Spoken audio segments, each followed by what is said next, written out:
Donc aujourd'hui, Geshe-la va parler de la voie progressive, donc ce qui est en tibétain le lamrim, comme les étapes de la voie, et également nous montrer la manière dont on médite ces diverses étapes de la voie.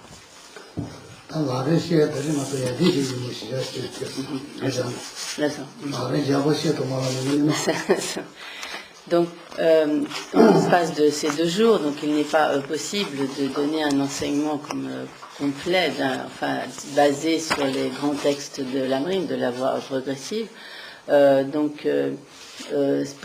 Pour ces 2 jours, donc Geshe-la va donner son enseignement en se basant sur le texte que nous récitons donc au début de chaque enseignement. Donc, on résume le fondement de toutes les qualités, qui sont en fait l'essence de la voie progressive.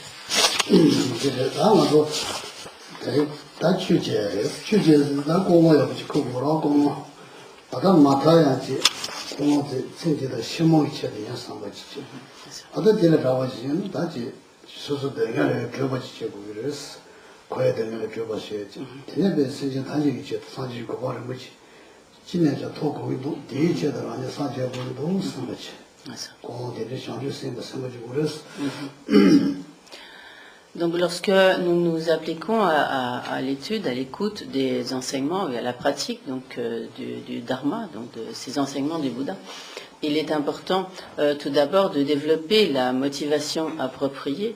Donc dans un premier temps, de se dire qu'il est indispensable d'utiliser cette précieuse existence humaine que nous avons obtenue à présent, de l'utiliser à bon escient, de telle sorte que nous puissions à nouveau obtenir une précieuse renaissance humaine. Et à un niveau supérieur, qui est encore plus souhaitable, nous devons utiliser donc cette précieuse existence humaine et avoir pour motivation de nous libérer définitivement de toutes les souffrances du cycle des existences pour parvenir donc à une paix et un bonheur véritablement stable, durable, irréversible. Mais à un niveau encore supérieur, et ce qui est réellement le plus souhaitable, c'est que nous nous appliquions à l'étude et à la pratique donc du Dharma afin de pouvoir obtenir la perfection de l'état de Bouddha, ce précieux état de Bouddha, afin ayant atteint alors toutes les qualités, toutes les capacités nécessaires pour pouvoir libérer tous les êtres de leur souffrance. Et donc il est important d'essayer de faire apparaître en nous cette motivation qui est celle qu'on appelle de l'esprit d'éveil, donc atteindre cette perfection de l'état de Bouddha pour pouvoir libérer tous les êtres qui ont été nos mères de toutes les souffrances.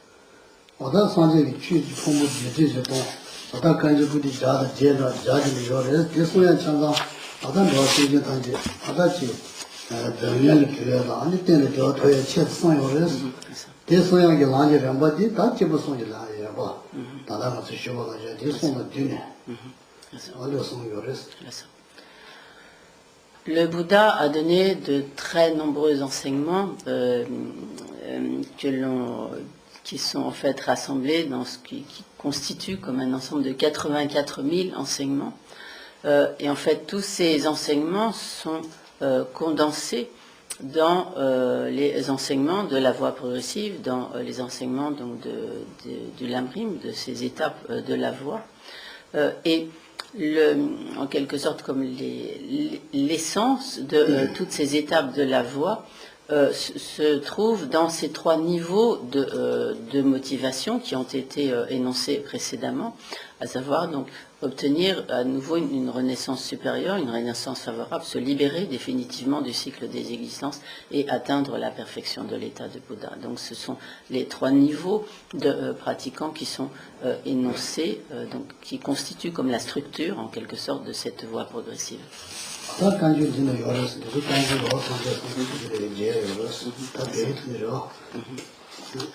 Et donc tout ce qui est enseigné dans ces textes donc de l'Amrim, de la voie progressive, ont leur source dans ce qu'on appelle le Kangyo, donc dans les paroles du Bouddha lui-même.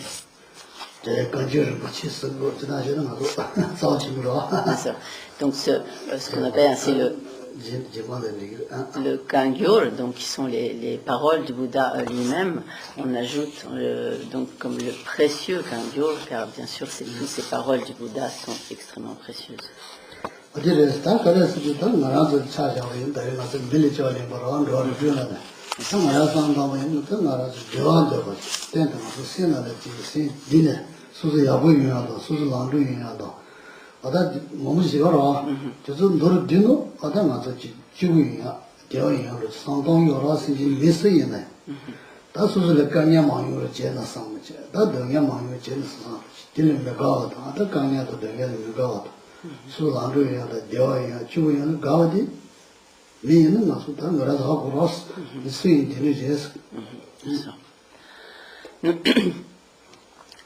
En tant qu'être humain, nous savons tous que ce à quoi nous aspirons, c'est à être heureux, à avoir à obtenir le bonheur. Nous fuyons la souffrance. Donc nous sommes contents lorsque ce que nous entreprenons est couronné de succès. Au contraire, lorsque nous sommes confrontés à des obstacles, nous rencontrons la souffrance, nous sommes mécontents. Et ainsi, donc, nos aspirations profondes, c'est obtenir le bonheur et ne pas être confrontés à la souffrance. Et donc nous faisons tout pour fuir la souffrance. Ce sont nos propres aspirations en tant qu'être humain, mais il en va de même de tous les êtres dotés d'une conscience, d'un esprit, les animaux, etc. Donc tous les êtres ont ces mêmes aspirations à obtenir le bonheur et fuir la souffrance.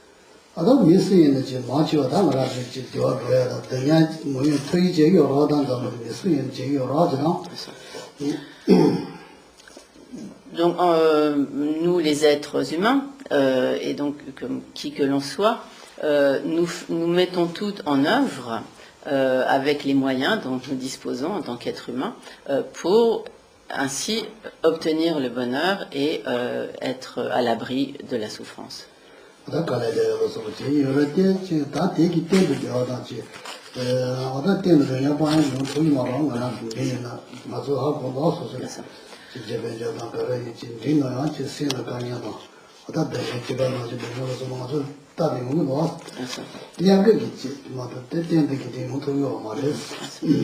Donc ainsi, nous faisons tout ce que nous pouvons pour éliminer la souffrance et obtenir le bonheur.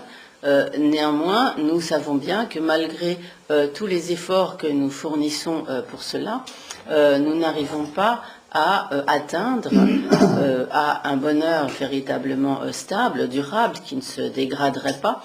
Et en dépit de tous nos efforts, nous sommes continuellement confrontés à toutes sortes de souffrances.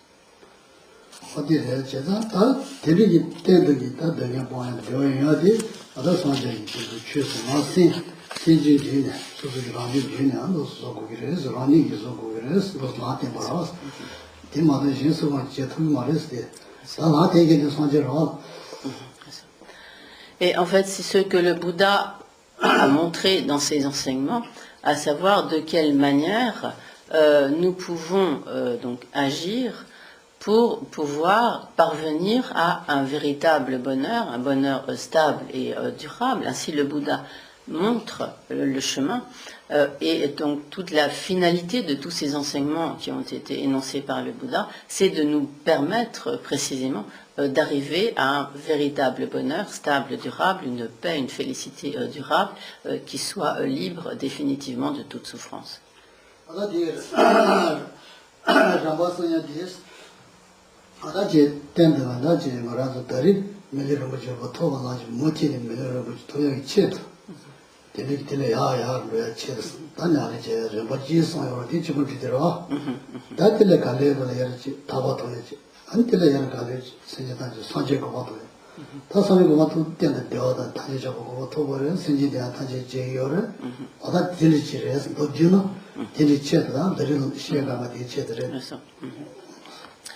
Donc, ainsi, tous les enseignements de Bouddha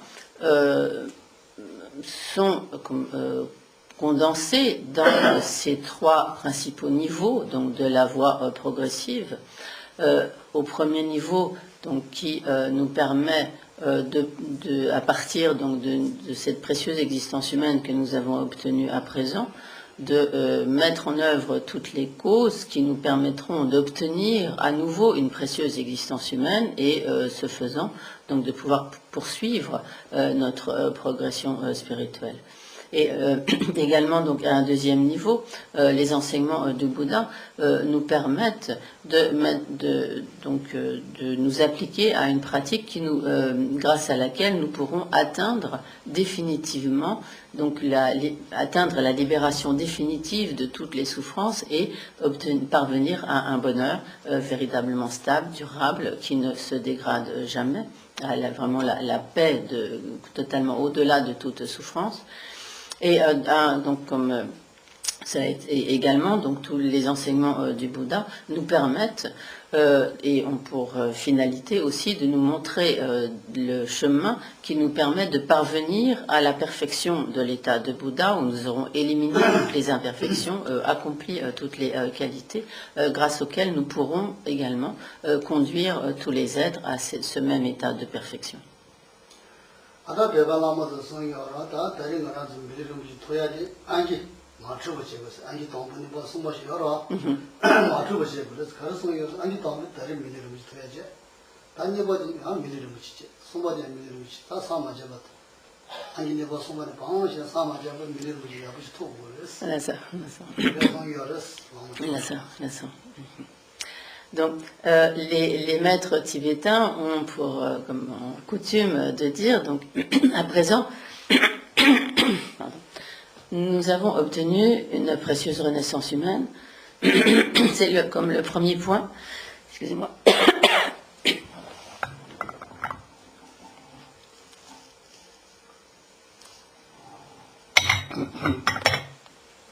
Et il est très important que nous fassions en sorte d'obtenir ensuite une deuxième renaissance, une précieuse renaissance humaine pour poursuivre donc notre chemin, et une troisième renaissance humaine pour que de précieuses renaissances humaines en précieuses renaissances humaines, nous puissions ainsi progresser sur la voie jusqu'à réaliser le but ultime de l'état de Bouddha.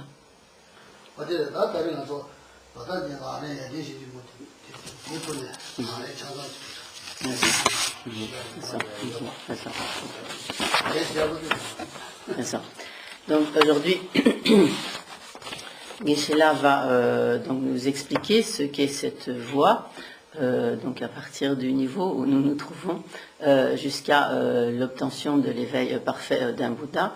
Donc bien sûr, il ne peut le faire en ces 2 jours qu'à partir d'un texte assez concis et n'aborder, disons, comme les points essentiels tels que cela est exposé dans le condensé de l'essence de la voie progressive, donc dans l'Amrit Nyendu que nous récitons au début de chaque enseignement.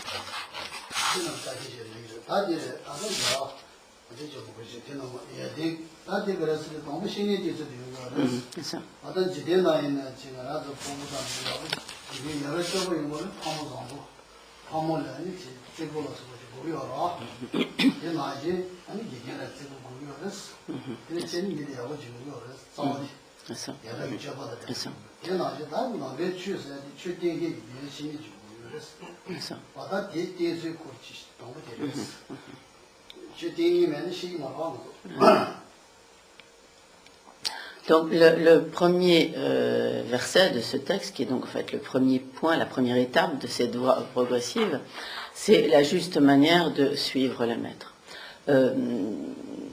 Au niveau habituel, nous savons très bien que lorsque un enfant est élevé par de bons parents qui lui transmettent des bonnes habitudes, etc., qui l'éduquent correctement, etc. Donc, donc cet enfant et si cet enfant a également donc de bons professeurs, etc., donc cet enfant a toutes les chances de devenir une bonne personne et une personne instruite, etc., dotée de nombreuses compétences et qualités. Il en va de même de la relation au maître spirituel, nous avons besoin d'un maître spirituel qui va nous montrer le chemin, qui nous explique donc ce que nous devons faire, ce que nous devons rejeter, etc., qui nous montre en fait le chemin. Sans la présence donc du maître, sans suivre un maître, nous ne pouvons pas en fait de nous-mêmes, sans cette aide, progresser sur le chemin.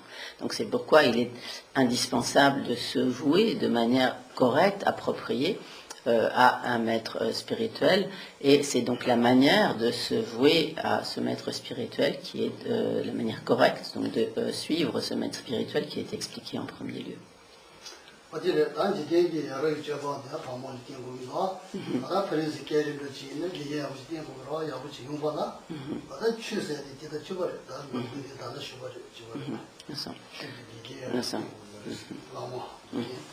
Donc, comme cela a été évoqué, pour pouvoir acquérir des compétences, des connaissances, savoir comment nous comporter, etc., nous avons besoin de personnes qui nous instruisent, de la présence de nos parents et de professeurs, d'instructeurs, etc.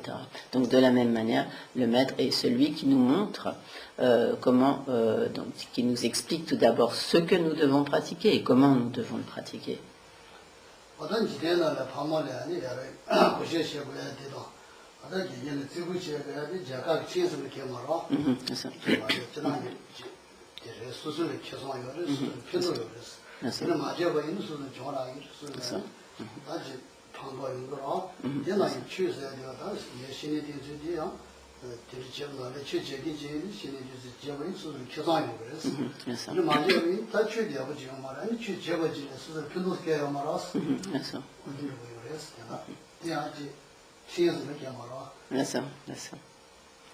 Donc, au niveau, disons, profane, donc, il est donc, en quelque sorte, il est normal d'avoir du respect pour ses parents, également donc de respecter les professeurs qui nous transmettent les connaissances, les compétences, etc. Et la nécessité d'avoir du respect donc envers de telles personnes, ce n'est pas comme, disons, ce n'est pas comme une loi qui serait votée, etc., que nous devrions respecter parce que c'est une règle, une loi. C'est donc une attitude qui est quelque chose de tout à fait naturel, qui fait que il importe donc de respecter ainsi nos professeurs, nos parents, etc. Pourquoi ? Et finalement, c'est à nous que cela sera profitable. Et si nous n'avons pas de respect vis-à-vis de nos parents et de nos professeurs, c'est à nous que cela sera préjudiciable. Et en fait, il en va exactement de même dans la manière de suivre le maître spirituel. Ce n'est pas comme une sorte de règle qui aurait été instaurée de manière comme arbitraire, que nous devrions suivre parce que c'est une loi, mais le maître étant celui donc, qui nous montre le chemin, qui nous enseigne donc ce que nous devons faire, ce que nous devons éviter, etc. Si nous suivons correctement ce maître, le maître, nous n'en tirerons que des bienfaits, et si au contraire nous ne le suivons pas, nous ne tenons pas du tout compte de ses conseils, de ses instructions, etc., c'est à nous que cela sera préjudiciable.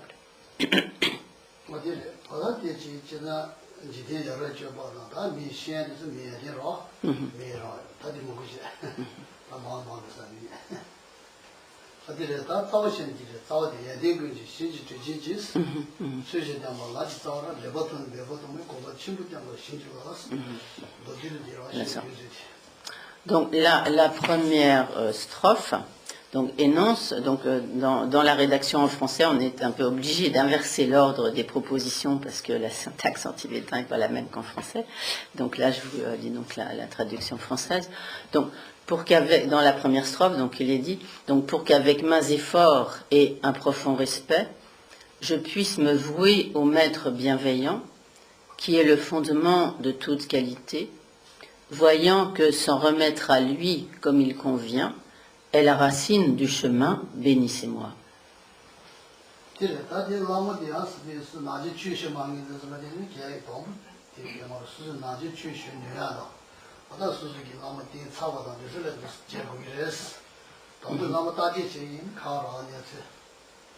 bien jorato na la tendance, c'est bon. suji lama je sabayin te bien gore Ça. je lama ya sala de ni ga ya mara Ça. shu shi ma ni so de de le ge te go ya ga ya mara Ça. shu ji shu Ça. sa ça ya sa ma de je de bien gore Cette strophe fait référence donc à la juste manière de suivre le maître, le guide spirituel. Donc cela se réfère à la situation dans laquelle on a véritablement établi une relation de maître à disciple, donc avec un maître particulier. Donc cela ne veut pas dire que nous devions appliquer donc ce qui est expliqué à n'importe quel maître, mais cela se réfère vraiment au maître que nous suivons, avec lequel, que nous considérons vraiment comme notre maître et avec lequel nous avons établi une relation de maître à disciple.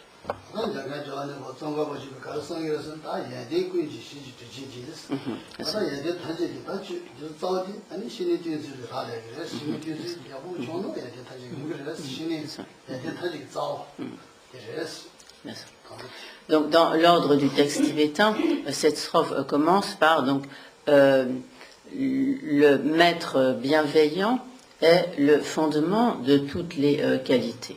Donc, en effet, toutes les qualités que nous pouvons développer sur le chemin, c'est grâce au maître que nous pouvons donc les développer. En cela, le maître est vraiment la racine de toutes les vertus, de toutes les qualités que nous pouvons développer sur le chemin.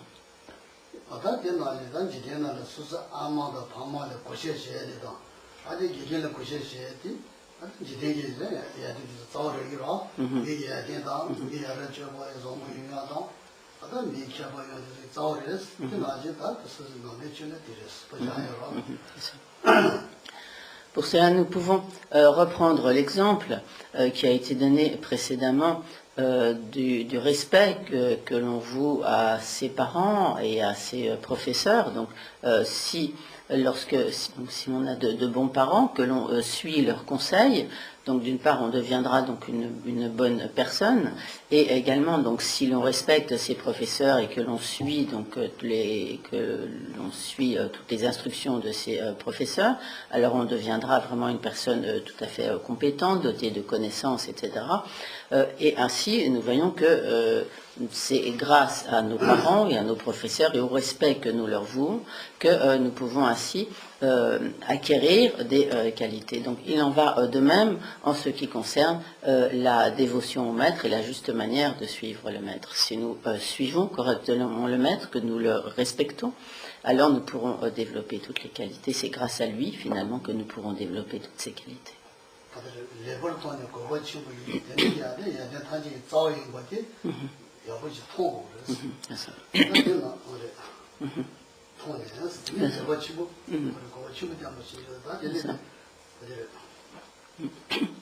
Donc, il est dit donc ensuite que donc, voyant que s'en remettre à lui comme il convient est la racine du chemin. Pardon.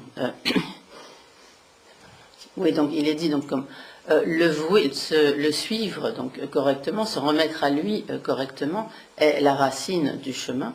Donc par cela, nous comprenons qu'effectivement, c'est en suivant correctement toutes les instructions du maître et tous ses conseils, ses enseignements, en les mettant donc en nous appliquant à les mettre en pratique, que nous pouvons vraiment progresser sur le chemin.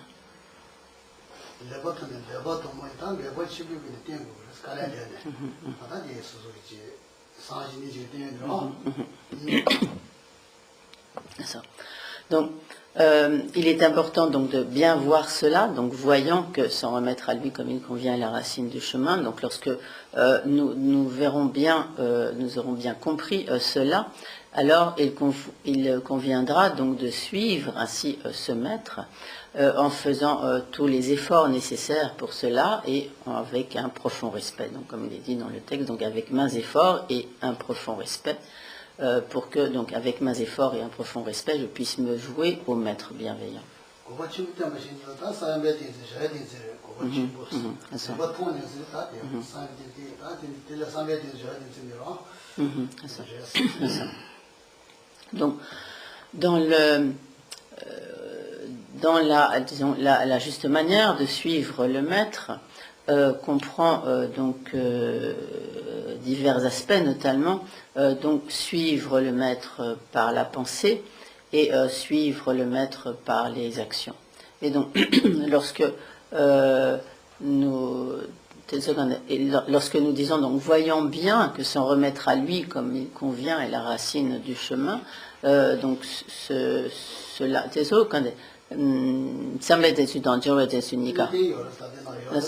et donc, en fait, donc, cette strophe montre à la fois la manière de suivre le maître par la pensée.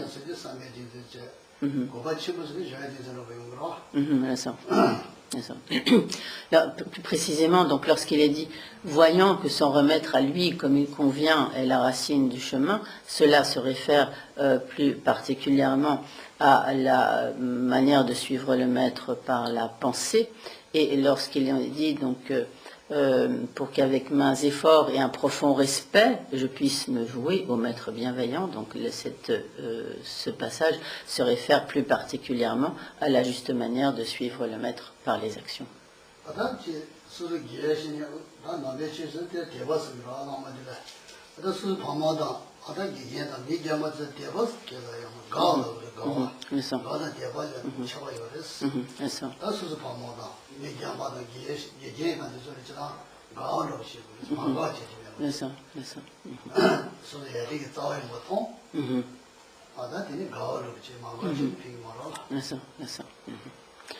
Donc, l'exemple donc avec des parents et des professeurs a été repris à plusieurs fois ici. Donc, pardon. À propos du maître, on va parler plus particulièrement d'avoir de la foi envers le maître. Donc envers nos parents et nos professeurs, nous n'avons pas proprement à éprouver de foi. Ce n'est pas de la foi que nous éprouvons envers nos parents et nos professeurs.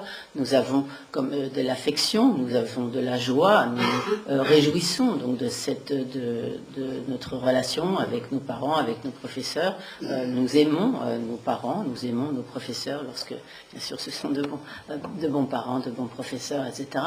Et donc, mais dans le cas donc de notre relation avec le maître, alors il s'agit alors, bien sûr, on aime aussi le maître.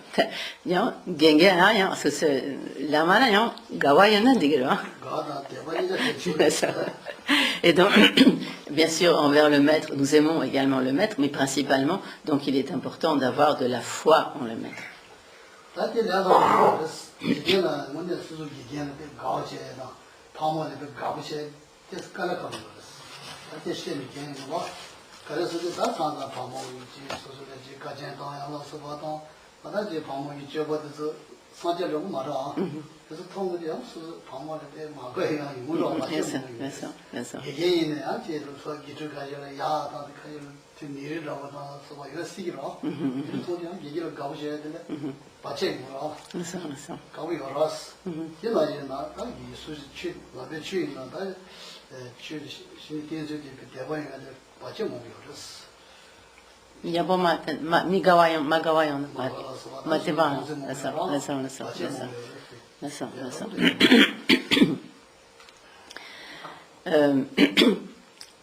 Lorsque donc dans notre relation avec nos parents ou nos professeurs, donc bien que de manière générale, donc nous aimions nos parents, nous aimions nos professeurs, etc. Excusez-moi. Donc, il arrive que si par exemple nos parents nous font des remarques qui ne nous plaisent pas, à ce moment-là, nous sommes mécontents et excusez-moi.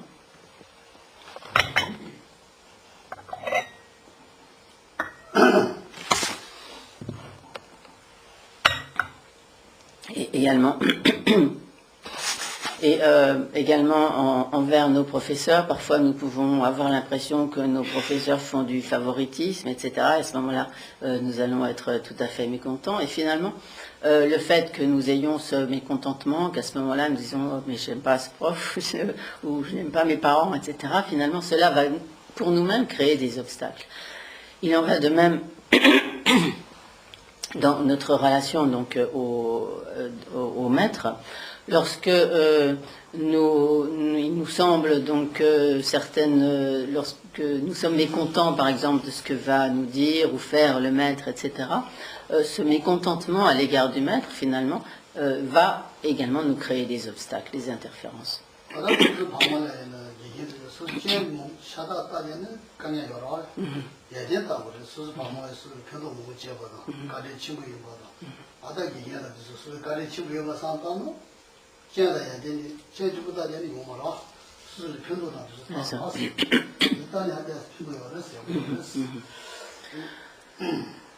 De manière générale, nous aurons en fait tout intérêt à nous focaliser beaucoup plus sur les qualités que sur les défauts.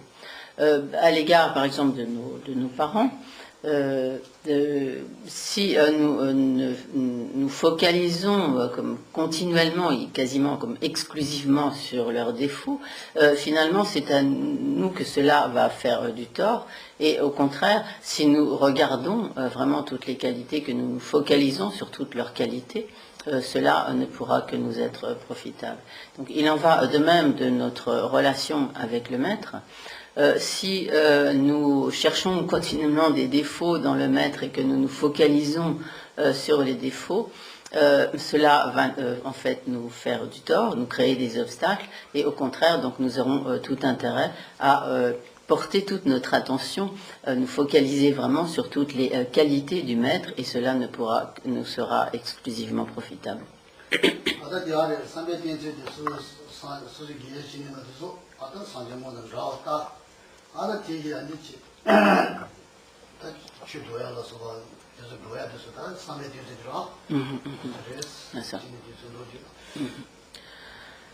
Ainsi, dans la manière dont nous considérons le maître, il est important de voir que pour nous, le maître est totalement semblable au Bouddha, car il accomplit pour nous toutes les activités d'un Bouddha. Et donc si nous arrivons à le voir donc, comme tel, nous tirerons de cela de très nombreux bénéfices.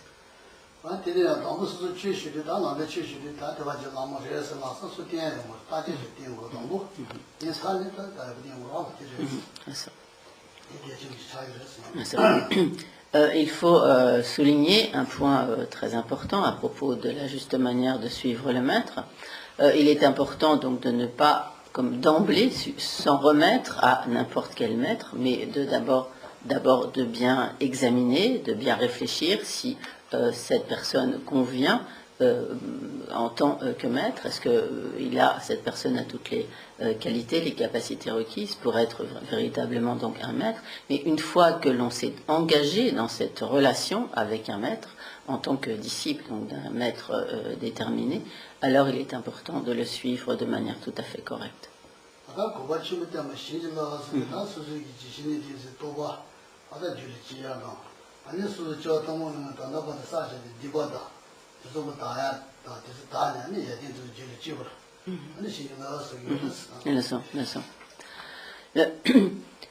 Lorsqu'il est dit donc compliqué parce qu'en français les mots sont pas à la même place, mais donc la fin de ce verset, c'est donc pour que je puisse le suivre donc avec un mains et fort et profond respect, comme bénissez-moi. Donc en fait nous demandons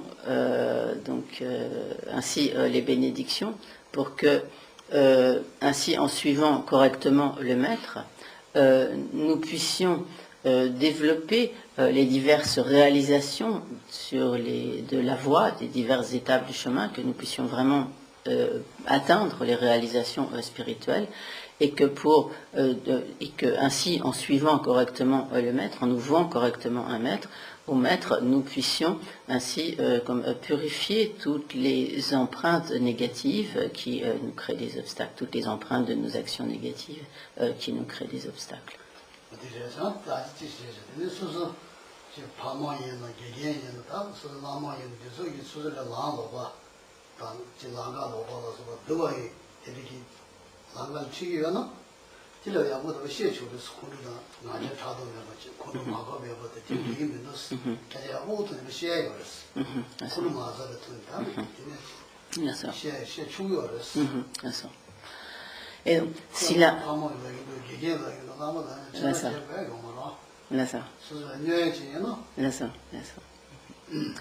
Donc, s'il arrive que, par exemple, nos parents nous disent de faire quelque chose, ou que nos professeurs nous donnent certaines instructions, etc., ou même que notre maître donc, nous donne certaines instructions qui, en fait, nous égareraient, qui serait quelque chose de négatif, qui nous serait donc réellement nuisible, préjudiciable, à ce moment-là, il est tout à fait légitime, nous sommes tout à fait en droit, comme paisiblement et sans colère,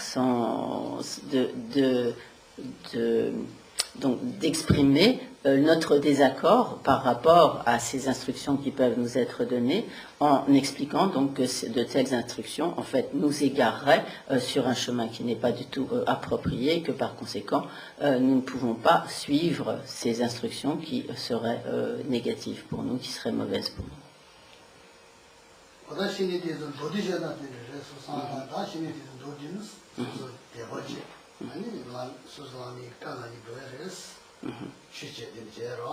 Là.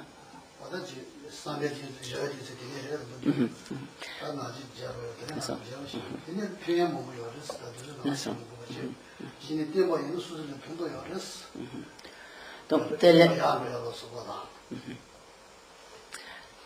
est brièvement la manière dont il convient donc de suivre le maître spirituel, donc le suivre par la pensée, le suivre par les actions.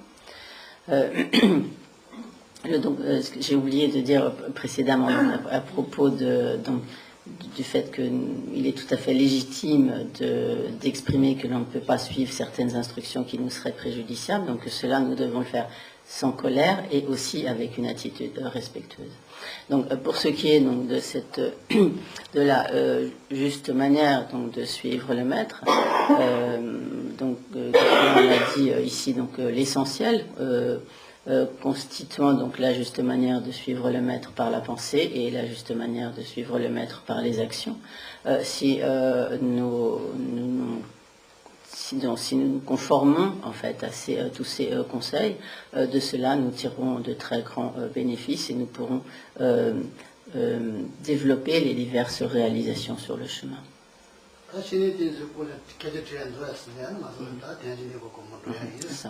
Alors tout d'abord, est-ce que vous avez des questions concernant donc c'est la juste manière de suivre le maître? Sinon, Geshe-la passera au sujet suivant.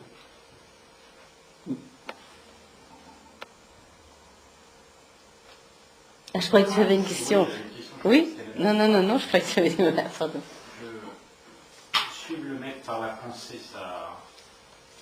Il va y avoir 2-3 précisions. Pas l'action, mais la pensée. Sampai tensu ki kola de sheto non tuire. Sampai tensu da sanje susu shine de sanje mo da da. Dole chen sanje mo da da. Alle chen de cha mo yin sang. Leçon. Sanje mo da da. Sanje mo yin sang. Sang ka de. Sanje tanje. Leçon. Là. Sangye tamshik. Leçon. Leçon.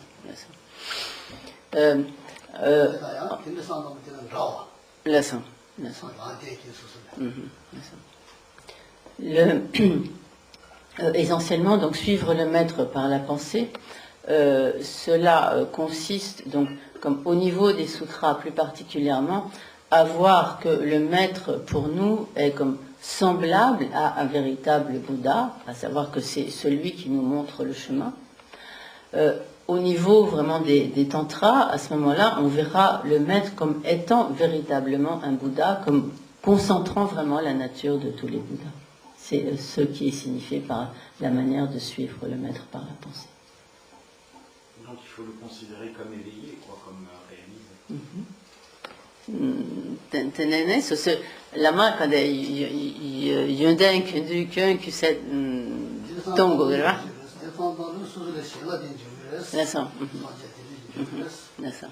donc effectivement il est important de le voir comme étant véritablement un Bouddha. Si nous le voyons comme tel, à ce moment-là, à travers le maître, nous recevrons vraiment toutes les bénédictions des Bouddhas.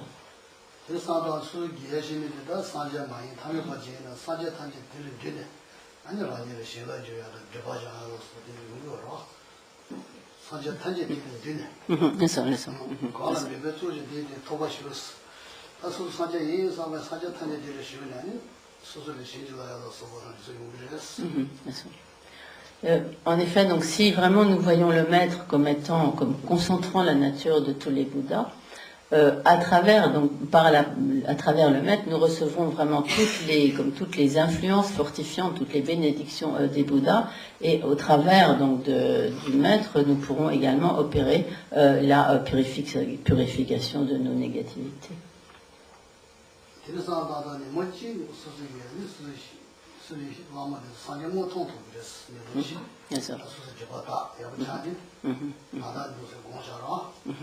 Donc si nous nous familiarisons avec ces méditations, avec ces réflexions, il arrivera un moment où véritablement nos voiles, nos obstructions pourront être dissipées et nous pourrons vraiment voir le maître comme un Bouddha.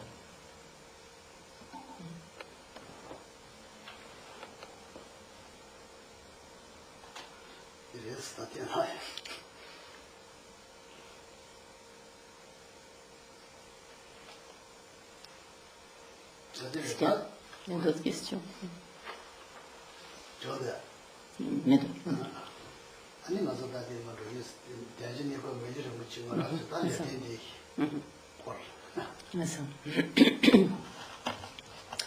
Donc à présent, Geshe-la va aborder le point suivant dans les diverses étapes de la voie progressive, à savoir ce qui a trait à la précieuse existence humaine.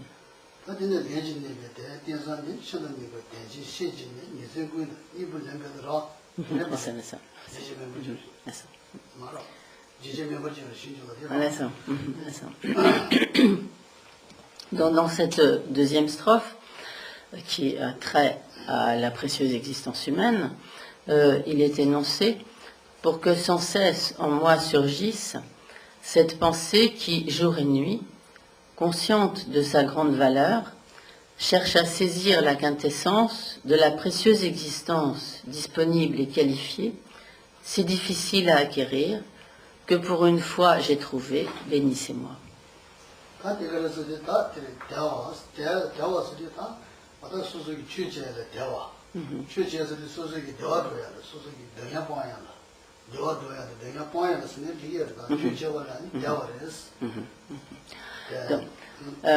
Donc tout d'abord,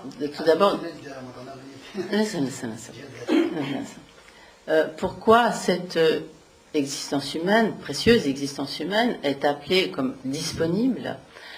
Parce qu'elle est donc disponible comme libre, donc elle a toutes les disponibilités nécessaires pour que nous puissions nous appliquer à la pratique du Dharma, ou en d'autres termes, faire en sorte de rejeter, comme d'abandonner les souffrances et les causes de souffrance, de rejeter donc les causes de souffrance et les souffrances, et d'accomplir toutes les causes de bonheur, et ainsi donc d'accomplir le bonheur.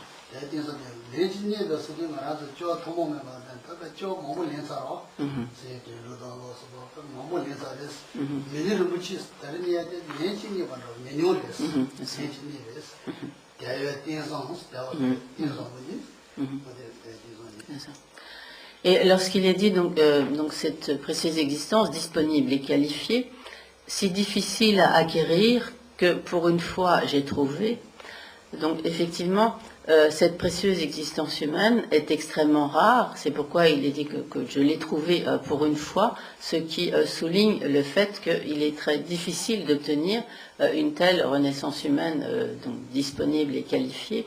Or, pour cette fois, nous l'avons obtenue, ce qui est extrêmement précieux.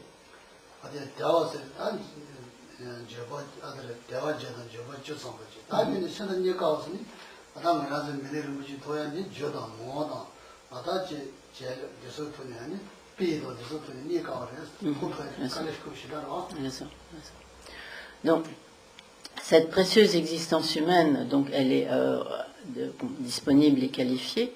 Donc, elle est rare car elle requiert donc des causes spécifiques donc elle requiert effectivement des causes spécifiques, elle requiert que l'on ait également émis tous les vœux, les souhaits pour pouvoir obtenir une telle renaissance humaine, que l'on ait également donc réuni toutes les conditions indispensables à l'obtention d'une telle précieuse renaissance humaine, qui est donc, comme ça a été énoncé, disponible et qualifiée, car elle est donc précisément dotée de 10 sortes de libertés. Donc elle est libre de, de 8, elle est libre de 8 sortes d'empêchements, et en même temps elle est dotée de 10 qualités particulières, ce qui en font vraiment une précieuse existence humaine, qui est donc rare, car les causes qui la produisent sont difficiles à acquérir, à accumuler.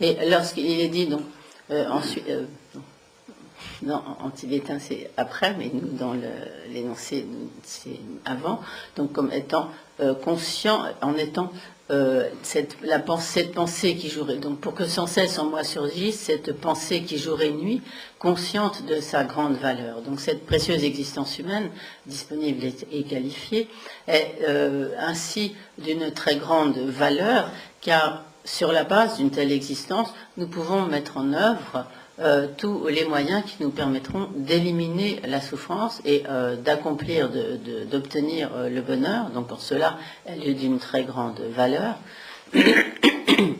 Par conséquent, il est important d'avoir continuellement conscience de cela et donc continuellement de songer à l'utiliser vraiment à bon escient, et comme il est dit ici, donc jour et nuit, songer à toutes les qualités, toutes les vertus de cette précieuse existence humaine, à toutes les possibilités qu'elle nous confère, de manière à l'utiliser à bon escient.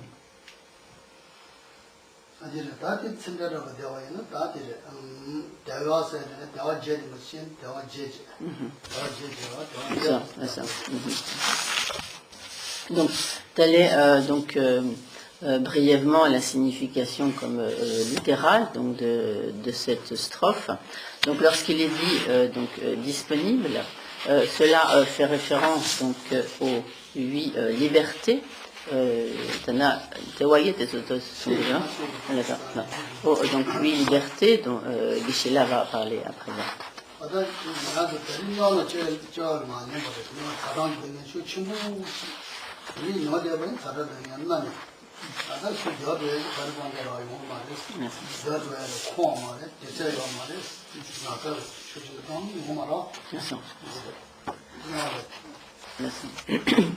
Donc, par exemple, si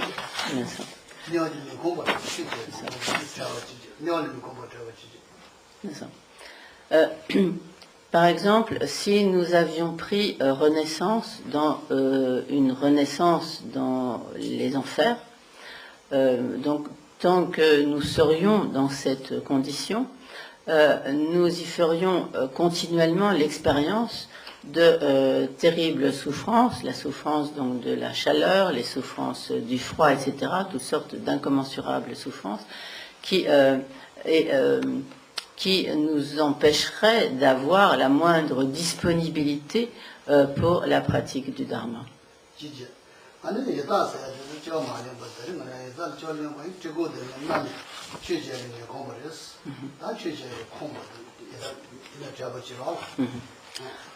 Donc, si nous avions pris renaissance en tant que prétat, comme un esprit famélique, nous serions continuellement soumis aux souffrances, aux tortures de la faim et de la soif sans jamais arriver à les assouvir, et de ce fait, nous n'aurions non plus alors nous n'aurions pas non plus de disponibilité, de liberté pour pratiquer le dharma.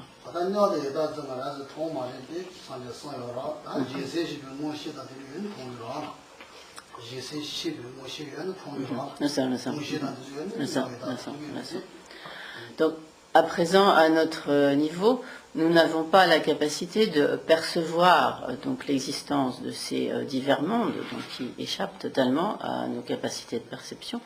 Néanmoins, si nous développons certaines capacités de clairvoyance, telles que donc la capacité de la clairvoyance de connaître l'esprit d'autrui, donc en développant certaines capacités de clairvoyance, alors il devient possible de percevoir l'existence de ces divers mondes.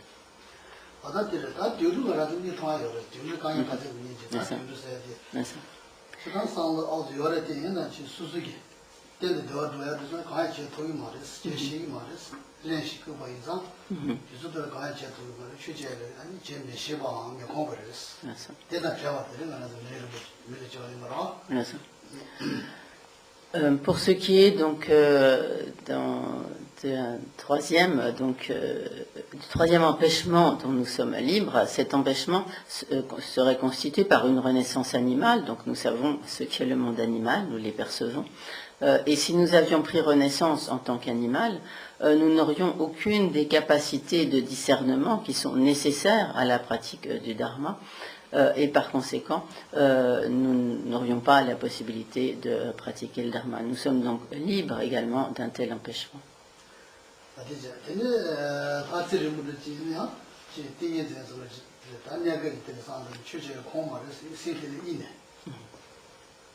Donc, si nous avions pris également renaissance en tant que certaines formes de déva, de dieux, qu'on appelle comme des dieux à la longue vie, donc nous aurions certes une vie longue, mais nous serions continuellement plongés dans une sorte d'état de forme de méditation, mais sans pouvoir penser à autre chose, et finalement sans pouvoir utiliser cette existence à autre chose que cette forme d'état d'absorption qui, à un moment ou à un autre, prend fin et que l'on n'aura pas pu utiliser.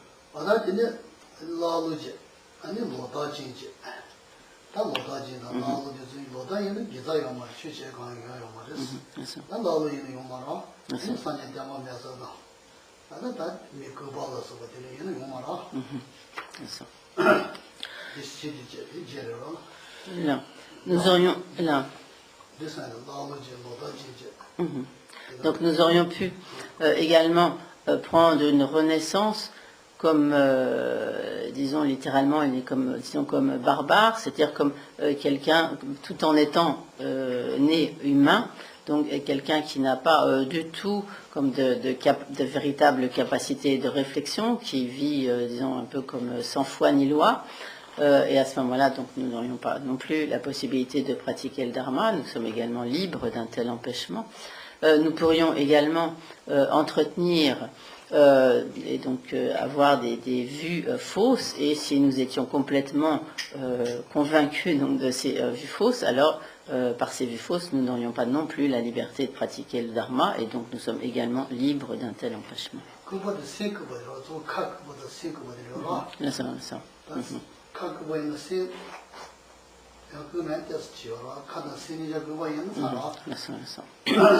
Donc, nous pourrions également avoir de graves déficiences de nos facultés sensorielles. Donc, par exemple, si nous étions à la fois muets et stupides, donc on peut être muet et néanmoins avoir certaines, tout à fait, des facultés intellectuelles, donc de discernement, de compréhension, ce qui n'est pas totalement un empêchement. Mais ce qui devient vraiment un empêchement, ce serait le fait d'être privé de ses facultés mentales. tout en étant un être humain.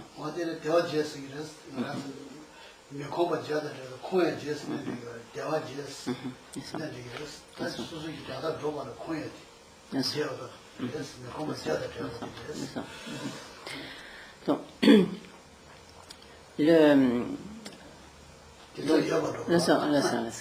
donc, dans la mesure où nous sommes libres de ces 8 formes d'empêchement, nous avons ainsi ces 8 disponibilités qui font que ces 8 empêchements ne sont pas des obstacles pour nous, et donc nous sommes ainsi libres comme disponibles pour la pratique du Dharma.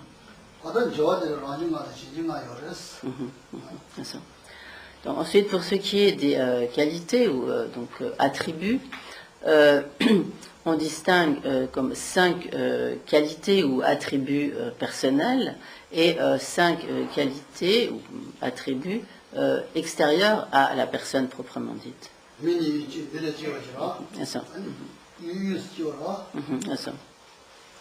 Donc, la première de des 5 qualités personnelles, c'est donc le fait que nous ayons obtenu une renaissance humaine.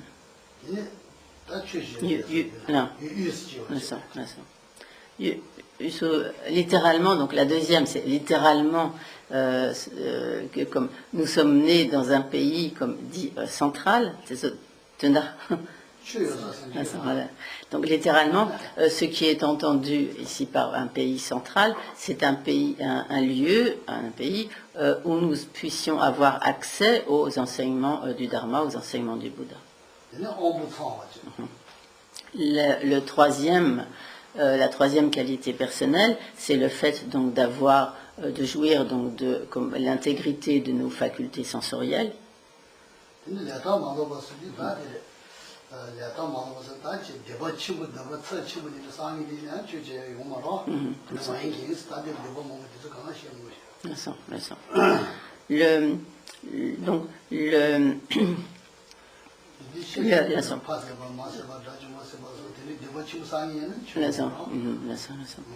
Donc, la troisième qualité, la quatrième, pardon, la quatrième qualité personnelle, donc c'est le fait que nous n'ayons pas commis d'actions comme négatives, comme incommensurables, donc des actions négatives extrêmes, telles que par exemple tuer son père, tuer sa mère, etc., ou comme tuer un arhat, donc un être totalement libéré, etc. Donc de ces actes extrêmement négatifs constitueraient effectivement donc des obstacles à la pratique du Dharma.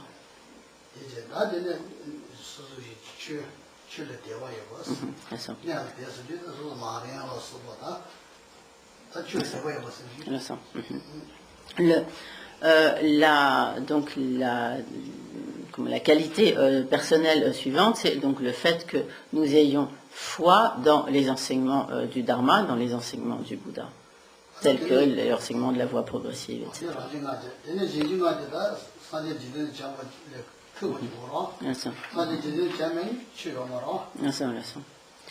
Donc, pour ce qui est donc des qualités autres que des qualités purement personnelles, dont nous jouissons néanmoins, c'est donc le fait que le Bouddha soit venu donc en ce monde. Donc, si les Bouddhas ne sont pas venus en ce monde, alors il n'y a aucune possibilité d'avoir accès à l'enseignement.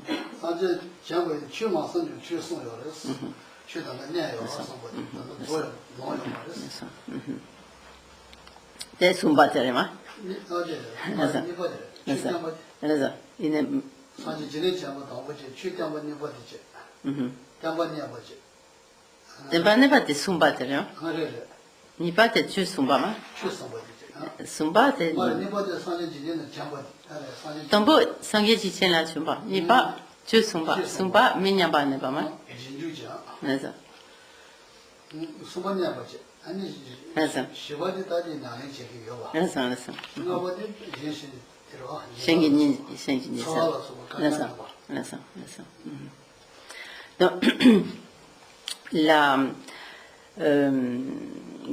la deuxième qualité, donc en quelque sorte extérieure à la personne, c'est le fait que non seulement le Bouddha est venu en ce monde, donc en l'occurrence comme le Bouddha Shakyamuni il y a 2600 ans, donc, et il a enseigné le Dharma. Car il est possible que les Bouddhas apparaissent donc en ce monde, mais qu'ils n'enseignent pas le Dharma. Or, le Bouddha Shakyamuni a enseigné le Dharma. La troisième qualité comme extérieure, donc à notre propre personne, c'est le fait que non seulement le Bouddha a enseigné le Dharma, mais ce Dharma demeure encore de nos jours, donc sans dégénérescence, donc nous avons toujours comme accès donc, à ce Dharma. Il est toujours présent en ce monde. La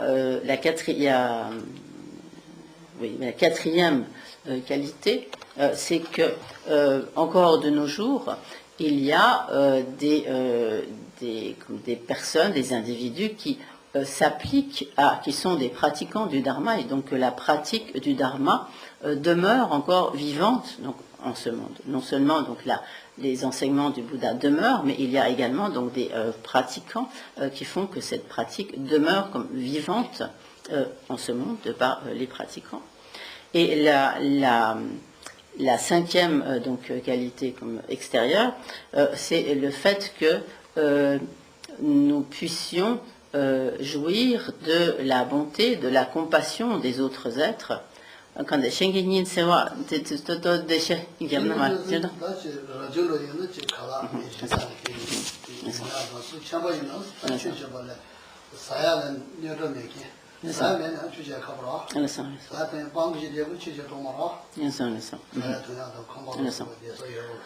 donc, le fait donc, ainsi que nous puissions comme bénéficier de la bonté, de la compassion des autres êtres, cela est donc la cinquième qualité extérieure, et cela se réfère plus particulièrement donc si l'on est moine, par exemple, donc l'on ne va pas gagner de l'argent, etc.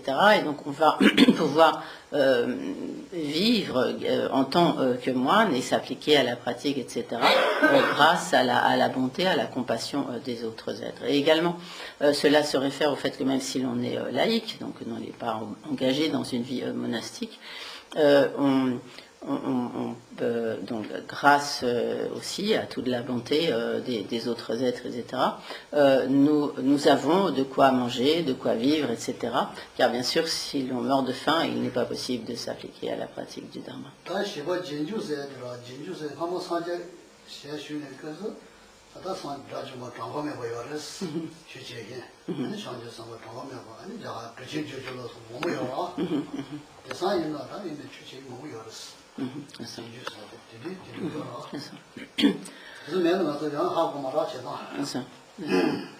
Et à propos donc de la quatrième de ces qualités extérieures, donc il est souligné donc le fait qu'il y a dans ce monde donc toujours des pratiquants du Dharma.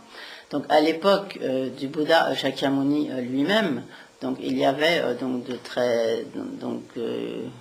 Bouddha avait autour de lui de très nombreux disciples qui s'appliquaient à la pratique. Il y a eu de très grands arhats qui ont atteint la libération du cycle des existences, etc.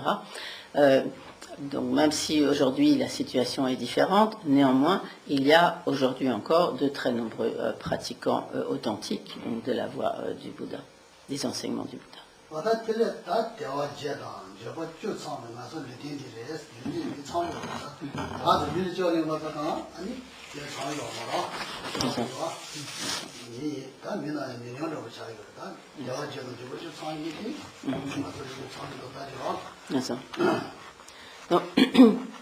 Donc, telles sont ces 8 libertés ou 8 disponibilités et ces 10 qualités. Donc, nous voyons par cela que le simple fait d'être doté d'une existence humaine n'implique pas que l'on soit nécessairement doté de toutes ces disponibilités, de toutes ces libertés et de toutes ces qualités qui, elles, font d'une existence humaine une précieuse existence humaine.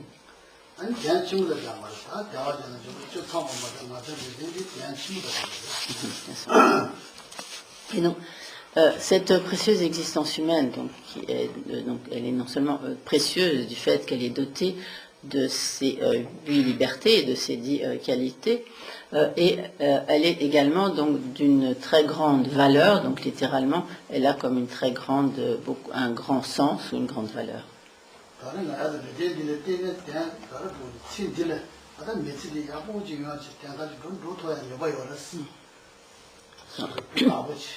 C'est ça.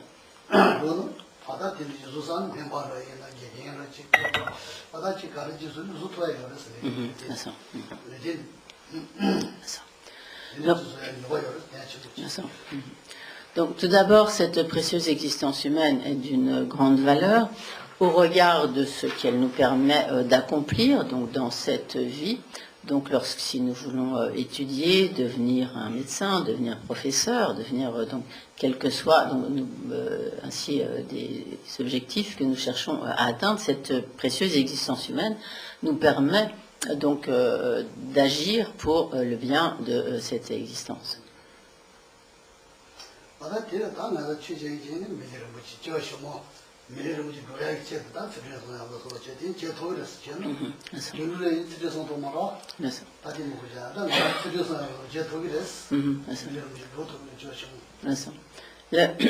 Cette précieuse existence humaine est également d'une très grande valeur car elle nous permet de nous appliquer à la pratique de l'éthique grâce à laquelle nous pourrons de nouveau obtenir une précieuse renaissance humaine dans notre existence à venir.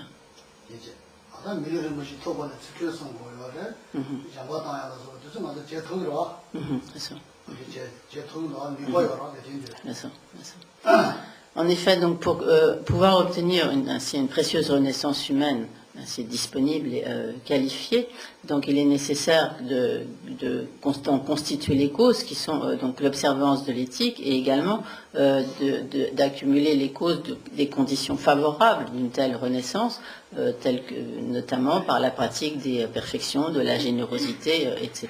Or, sur la base de cette précieuse existence humaine, nous avons toutes les capacités nécessaires, toutes les disponibilités pour nous appliquer à l'observance de l'éthique, pour pratiquer la générosité et les diverses vertus.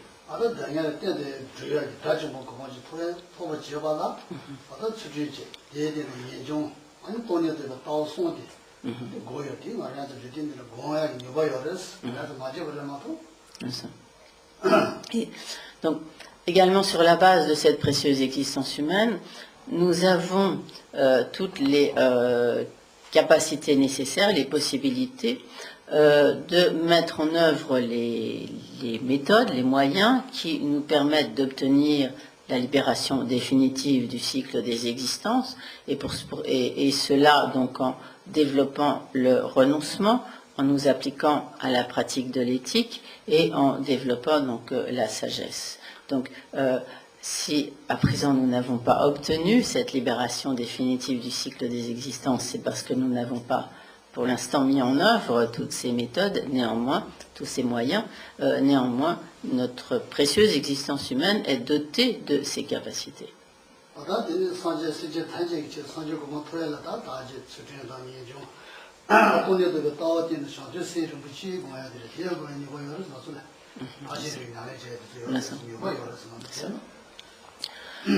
Et si de surcroît donc nous voulons obtenir la perfection de l'état de Bouddha, nous avons sur la base de cette précieuse existence humaine toutes les capacités nécessaires pour développer dans notre esprit toutes les qualités nécessaires pour cela, à savoir donc d'une part, donc comme cela a été dit, développer, nous appliquer à la pratique de l'éthique, développer le renoncement et développer et donc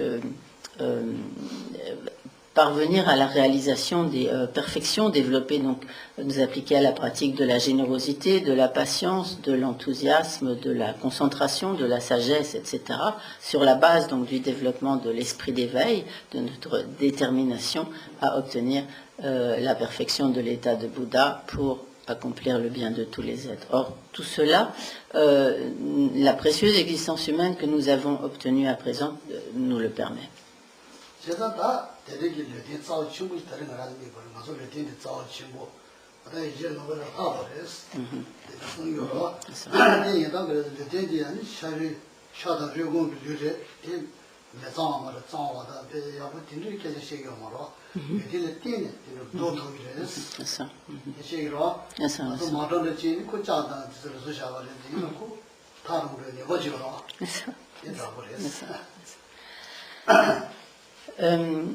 Lorsque nous considérons cela, que nous prenons vraiment conscience de cela, alors nous pouvons réaliser à quel point cette précieuse existence humaine, à quel point elle est précieuse précisément, et qu'elle est donc plus précieuse que comme le plus précieux des joyaux, au regard de tout ce qu'elle nous permet d'accomplir.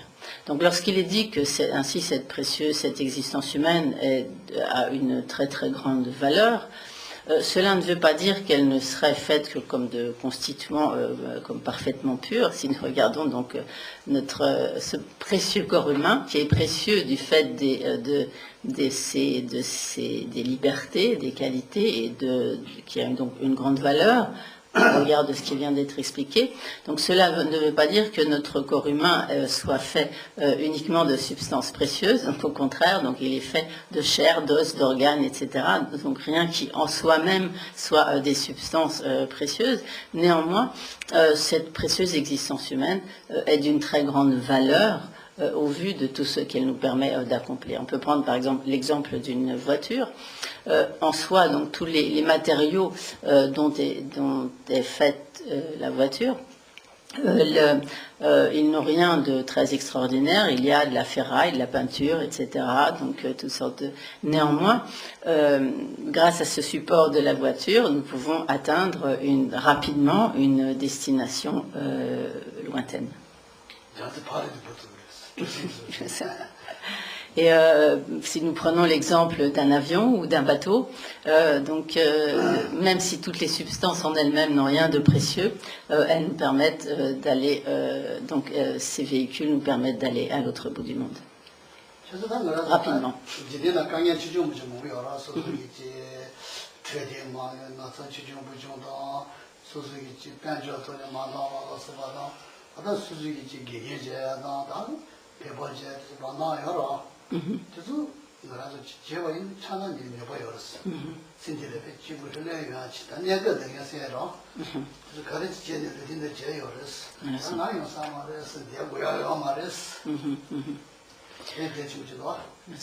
Donc, il est vraiment important de prendre conscience de toutes les capacités de cette précieuse existence humaine, ne serait-ce que au vu de ce qu'elle nous permet d'accomplir pour cette vie, et donc ainsi d'avoir vraiment comme confiance dans nos capacités.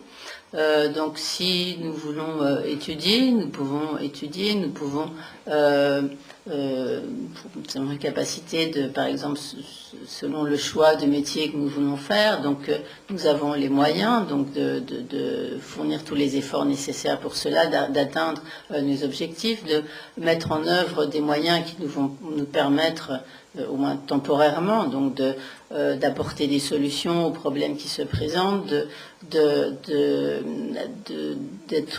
nous soigner lorsque nous sommes malades, de pouvoir accumuler les biens matériels dont nous pouvons avoir besoin, etc. Donc tout cela, la précieuse existence humaine qui est la nôtre à présent, nous le permet, et nous ne devons pas en quelque sorte mépriser les capacités de cette précieuse existence humaine en étant comme défaitistes, désespérés, etc., en se dévalorisant, mais il est important d'avoir vraiment confiance dans les capacités de notre existence.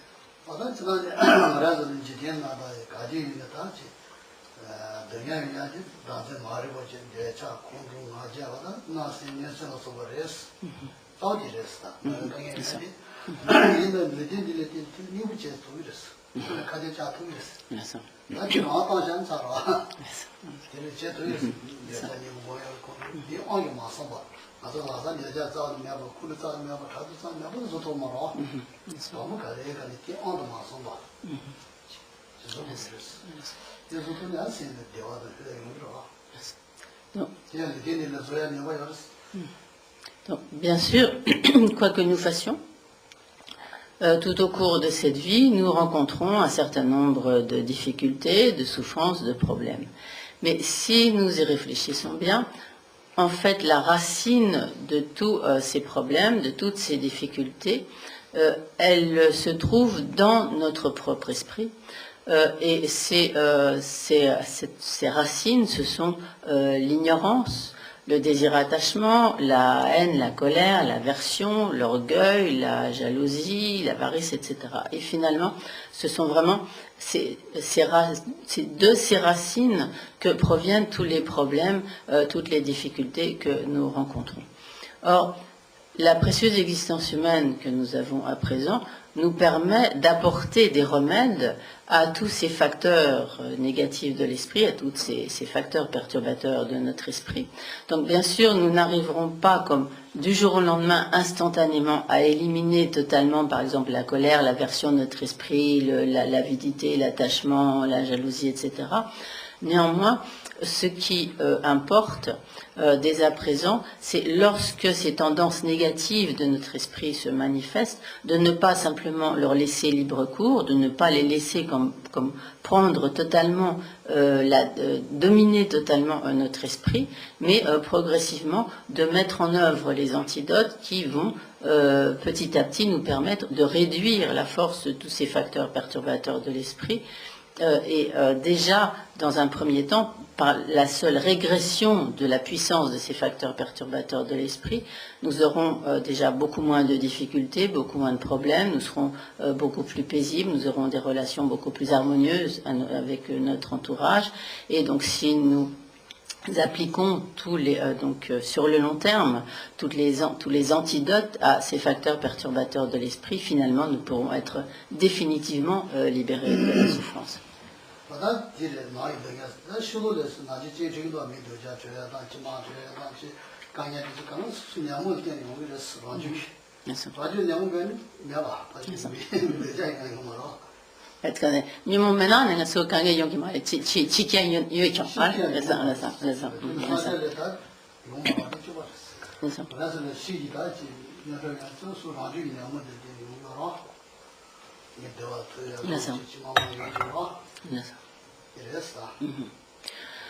Nous pourrions nous dire que toutefois, donc, il y a des gens qui nous créent des problèmes à l'extérieur et que donc ce sont comme en quelque sorte eux les responsables de tous nos problèmes, de toutes nos souffrances, etc.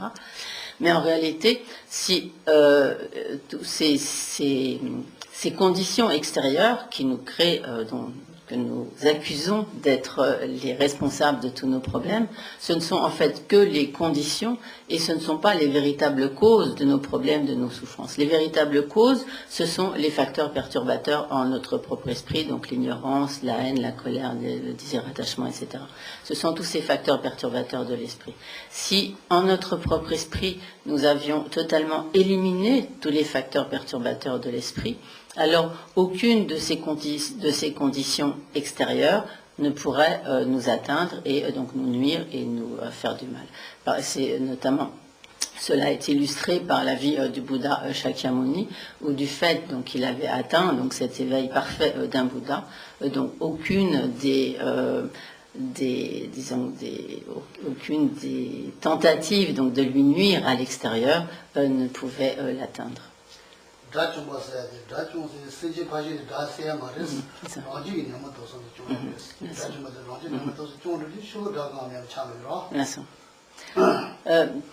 Ainsi, ceux que l'on appelle des arhats, les arhats, ce sont ceux qui se sont totalement libérés du cycle des existences, donc qui ont atteint la paix donc, du nirvana, donc la félicité, la paix du nirvana. Littéralement, donc, Arhat, ça veut dire donc, comme cela est en tibétain, Rachompa, c'est-à-dire ceux qui ont vaincu l'ennemi. Donc ces ennemis, ce ne sont pas du tout des ennemis extérieurs, mais ce sont les ennemis intérieurs que sont les facteurs perturbateurs de l'esprit. Donc une fois que ces ennemis intérieurs ont été totalement vaincus, alors plus aucun ennemi extérieur ne peut atteindre celui qui a vaincu les ennemis intérieurs.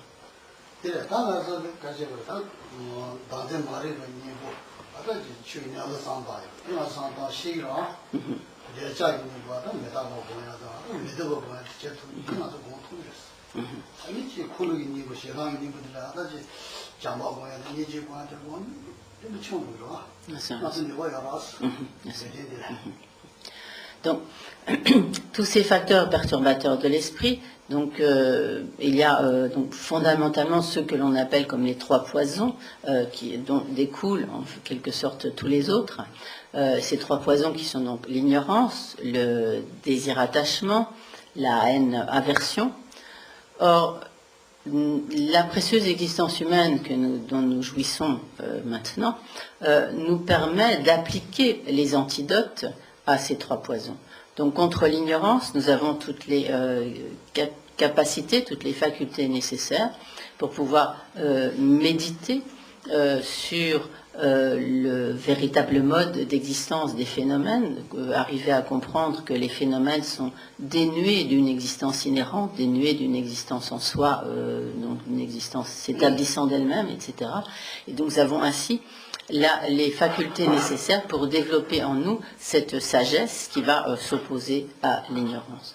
Nous avons également toutes les facultés nécessaires pour mettre en œuvre les antidotes au désir-attachement. Pour cela, il convient tout particulièrement donc de méditer sur l'impermanence et également de méditer sur toutes les imperfections, les impuretés de nos objets d'attachement.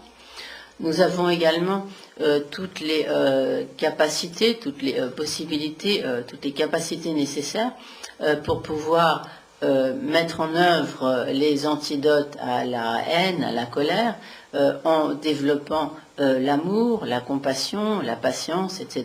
Donc nous avons toutes les capacités nécessaires pour lutter contre les trois poisons et finalement les neutraliser.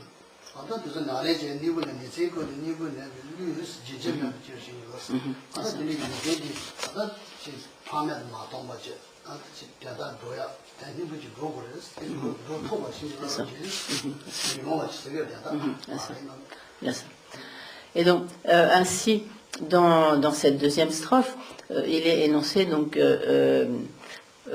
donc pour que sans cesse en moi surgisse cette pensée qui jour et nuit, consciente de sa grande valeur, cherche à saisir la quintessence de la précieuse existence disponible et qualifiée, si difficile à acquérir que pour une fois j'ai trouvé, bénissez-moi. Donc nous demandons ainsi les bénédictions pour que, ayant conscience vraiment de toutes les capacités de cette précieuse existence humaine, nous puissions comme continuellement, donc jour et nuit, en faire bon usage, donc l'utiliser à bon escient, et ce, donc principalement en mettant en œuvre les antidotes aux facteurs perturbateurs de l'esprit.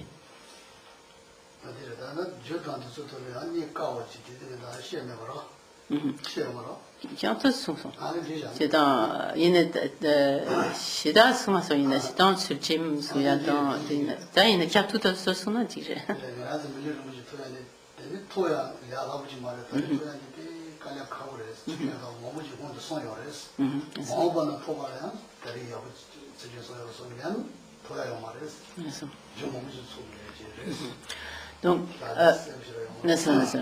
Donc, comme ça a été très brièvement évoqué, donc comme il est dit donc, dans ce texte, donc cette précieuse existence disponible et qualifiée qui est si difficile à acquérir que pour une fois j'ai trouvé. Donc effectivement, nous avons peut-être l'impression que nous prenons pour acquis, en quelque sorte, le fait d'avoir obtenu cette précieuse existence humaine, mais en réalité, elle est difficile à obtenir car elle requiert vraiment des causes spécifiques. Quand tu James Suyadan des États,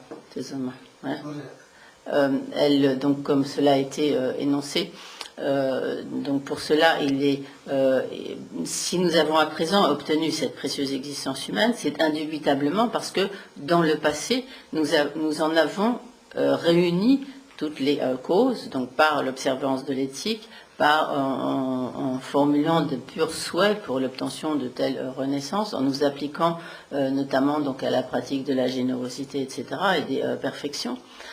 Donc, il est certain que, puisque nous avons à présent obtenu cette précieuse existence humaine, nous en avons dans le passé accumulé toutes les causes.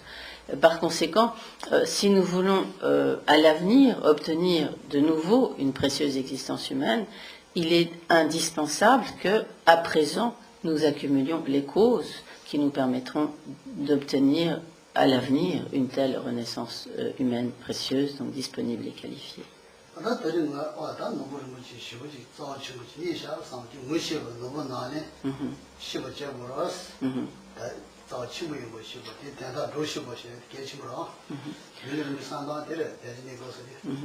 Donc, lorsque nous méditons ainsi sur cette précieuse existence humaine, cela vraiment doit nous amener à vraiment nous dire, donc à présent j'ai vraiment obtenu ce très précieux joyau qu'est cette précieuse existence humaine, disponible et qualifiée, et qui est vraiment dotée d'une très grande valeur, qui a toute une très vaste signification, qui est dotée d'une très grande valeur.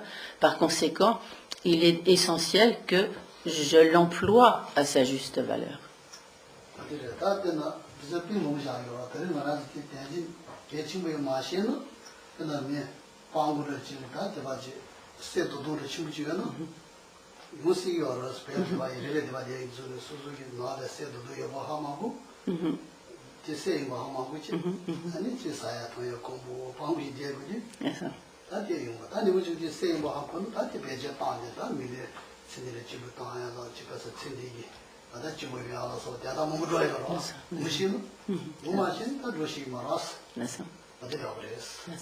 Donc, il est vraiment très important que nous prenions conscience du fait que nous sommes dotés de cette précieuse existence humaine disponible et qualifiée. Donc il est souvent donné cet exemple. Si un pauvre ne sait pas qu'il a dans sa maison un lingot d'or ou un gros morceau d'or, ou bien s'il ne sait pas que ce métal est de l'or et qu'il croit que c'est quelque chose de tout à fait ordinaire, alors il va continuer à vivre dans le plus grand dénuement, dans une grande pauvreté, alors qu'il a juste à côté de lui un trésor, peut-être un monceau d'or dont il ignore tout à fait la valeur. Et à partir du jour où, si un jour il arrive à reconnaître que c'est de l'or, que finalement il a chez lui un trésor, à ce moment-là, donc il va cesser de vivre dans cette pauvreté extrême, dans ce dénuement, mais il va utiliser donc ce trésor pour pouvoir vivre de manière beaucoup plus confortable, aisée, décente, etc. Donc il en va de même lorsque nous réalisons que nous sommes dotés de cette précieuse existence humaine. Ce serait tout à fait dommage de ne pas l'utiliser à bon escient et de continuer comme ce pauvre donc à vivre dans le plus grand dénuement sans en tirer vraiment tout le bénéfice que nous pouvons en tirer, mais au contraire, il importe alors de l'utiliser à sa juste valeur, de l'utiliser à bon escient.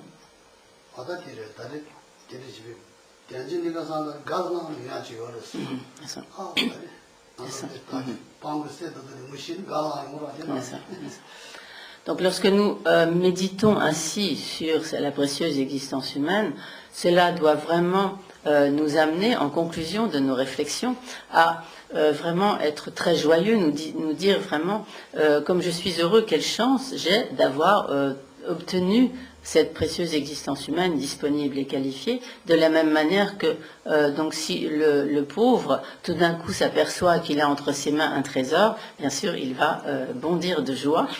Donc c'est un peu la même chose ici. Vraiment la méditation sur la précieuse existence humaine doit vraiment nous amener à éprouver vraiment une très grande joie à l'idée de tout le potentiel que possède cette précieuse existence humaine.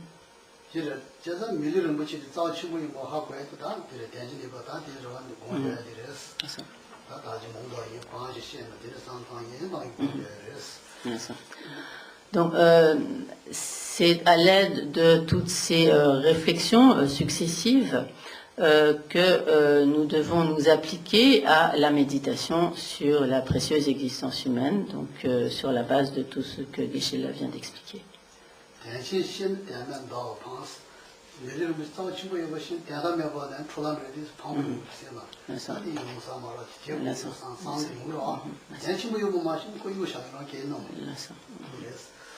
Donc, si nous réalisons à quel point cette existence humaine est précieuse, alors tout naturellement, nous éprouverons nous serions en quelque sorte comme affligés à l'idée de ne pas l'employer à sa juste valeur et de la gaspiller comme en vain.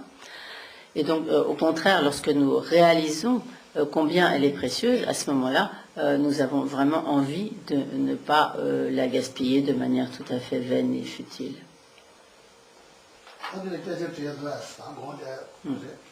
Donc, est-ce que vous avez des questions à poser à propos de la précieuse existence humaine?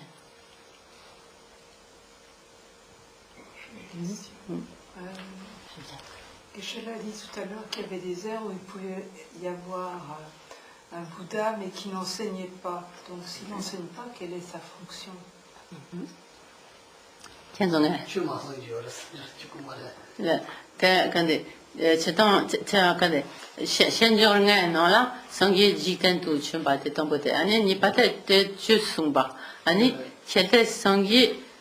Sangye chik tanda jikten la penne yang chumasuna jikten la peyat tanda kare yore.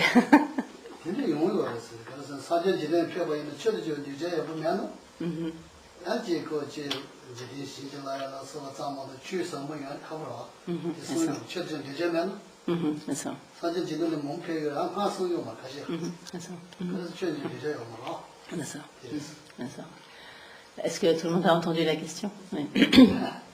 Et,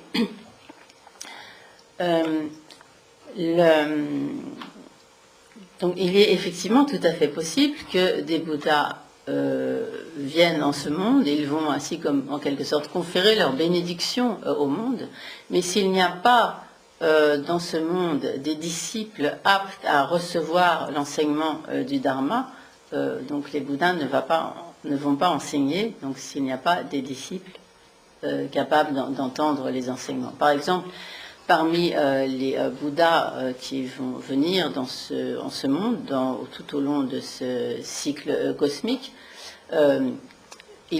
certains enseigneront les tantras, mais d'autres, nombreux sont ceux qui n'enseigneront pas les tantras parmi les 1000 Bouddhas de ce cycle cosmique. Et s'ils n'enseignent pas les tantras, c'est parce qu'il n'y aura pas les disciples aptes à recevoir les enseignements des tantras.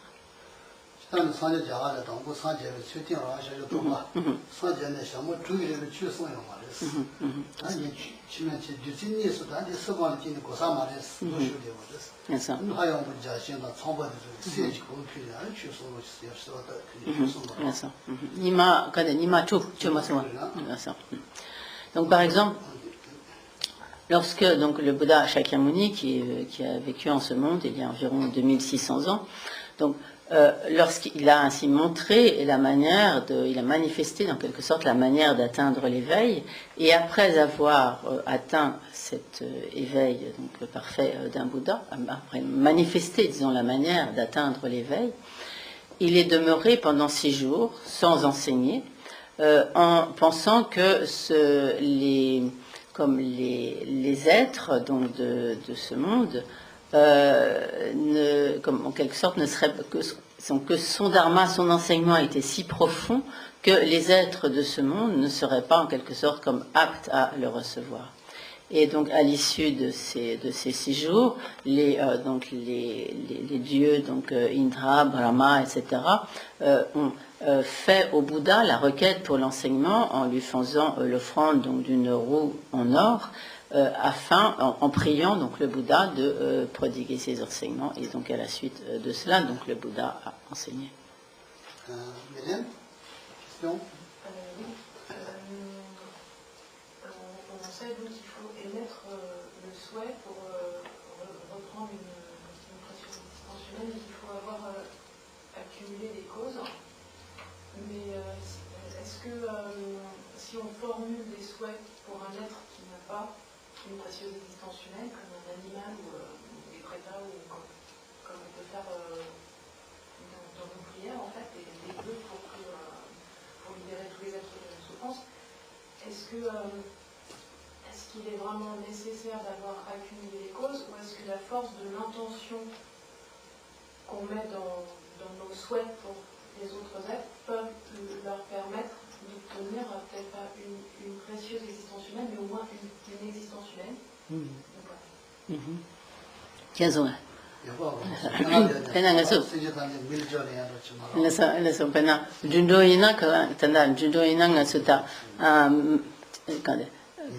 Melam yagera ani ta dundo ta chi shimung te karena ta te mi tobar show tende melam yageres ani te tu yante ani chirdan yanta mi samata mi tobar show ta ya ta yan mi bochitona ine ta mata mi tobar show c'est tu ani te tu yan quand on pendant judo taina ngune minuto via la pengireves tegi yan kurajan kinguna yan yu pana sultim suna yan yu te sayun yanamena yan te pengireves minuto via je tanim samen kamera dino da ji kida de şimdi çocuk son niye jiro hamade balci son niye jiro çocuk son niye 저는 뒤로요. 다들 손 위에 지라니 무슨 하나 되어봐도 된대. 이제 안 뒤로 그냥 내줘야 줘라. 뒤로 줘야 줘서 이마치 하나다마다 돼서지. 뒤에 또지 한 밀어 줘야 세기랬어. 제가 사제 손으로 뒤로 밀어 줘야 되다. 밑 사제야 돼. 아니 뒤로 밀어 줘야 돼. 다려요. 손으로. Kada ne judo te jima yang milu to yate ngama yang jusa jawa ngama la yang jusa yugo gira yang sigire la son sigire la son da ya ye shu chiu ya da de zo lu ya jia ma mu le ge wa che ya da ya la ba che sigire wa la sa ba la son ya na me zo lu ya zo lo donc lorsque pour prendre par exemple le cas d'un animal.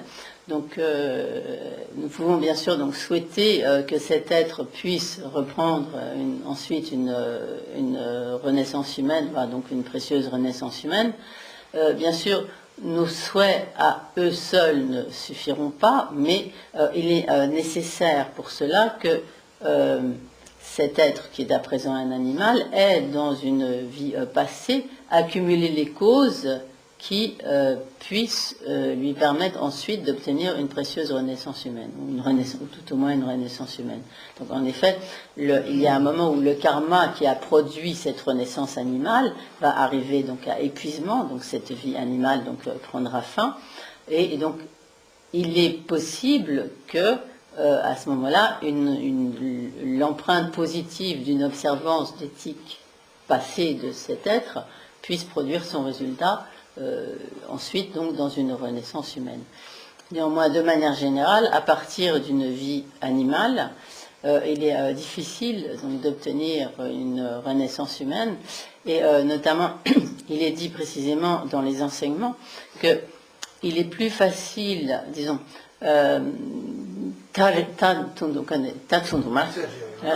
donc il est il est plus rapide, disons, que un être humain atteindra plus rapidement l'état de Bouddha qu'un animal ne peut obtenir une renaissance humaine.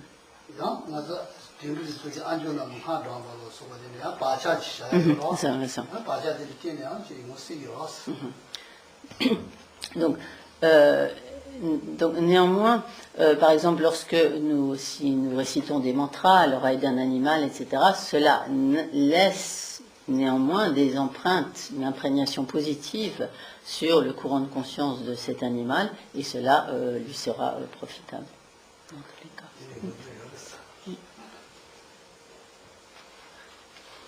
Oui, oui, je vous en prie. Vous avez parlé tout à l'heure des Bouddhas qui n'enseignaient pas, et vous avez parlé aussi d'aptitude, de non-aptitude de certaines personnes à recevoir d'autres enseignements. Je trouve qu'il y a un paradoxe dans le fait que j'ai l'impression, c'est peut-être complètement naïf de ma part, que justement le dharma, l'enseignement, il est justement prioritairement, peut-être, destiné aux gens qu'on considère comme inaptes. Alors je ne sais pas ce qu'il faut mettre dans le sens de inapte, inadapté, ou je ne sais pas. J'ai l'impression justement que l'enseignement est destiné plutôt à ces gens-là. Alors après, il y a un échec ou il est réussi, mais voilà, je voulais avoir mon avis là-dessus. Oui, bien sûr. Tata, je suis ma son qui j'ai tanda pena kade semchen de sangi pegi junayo tanda sumban nochi quand ça te soyant tu n'y a la kade nuba mena ya te sangi te tu songi males inen konki que tos kensa tongidos c'est du kaisna c'est dans tu chia la quand non nu pas coton était dos nu pas yo mais qui yan te sota te sokola kontoba yare kaisna caché yan to se mise qui kanga tiempo yo qui dans te so mise qui te so qui tunda la ta tu sangi qui tu sungi medues c'est un kangal tiempo yo qui est en kaisnayon nu pas yo mate karela koko resta pecha kong chiwa te shui ane kaisnayon nu pas megen china tele kyo yon kon chu gugere ma Chidu goyira pena ngara dan jidena ne me momi ora. Jidena da me momo jeda. Unya gi ji samba ya bodan ji nyeba. Ji susu gi sini da shimo da unya gi doya gi. Sang ja chu ge ne ra. Da chu je ni yes ni na chu pi da ba je ni ne ra. Na da ye chu bu ye ka je sang je gi chu she ne bu ni ya ye ma ko ma de da. Ni le san ni la su ra. 대내 제기 말했어. 그래서.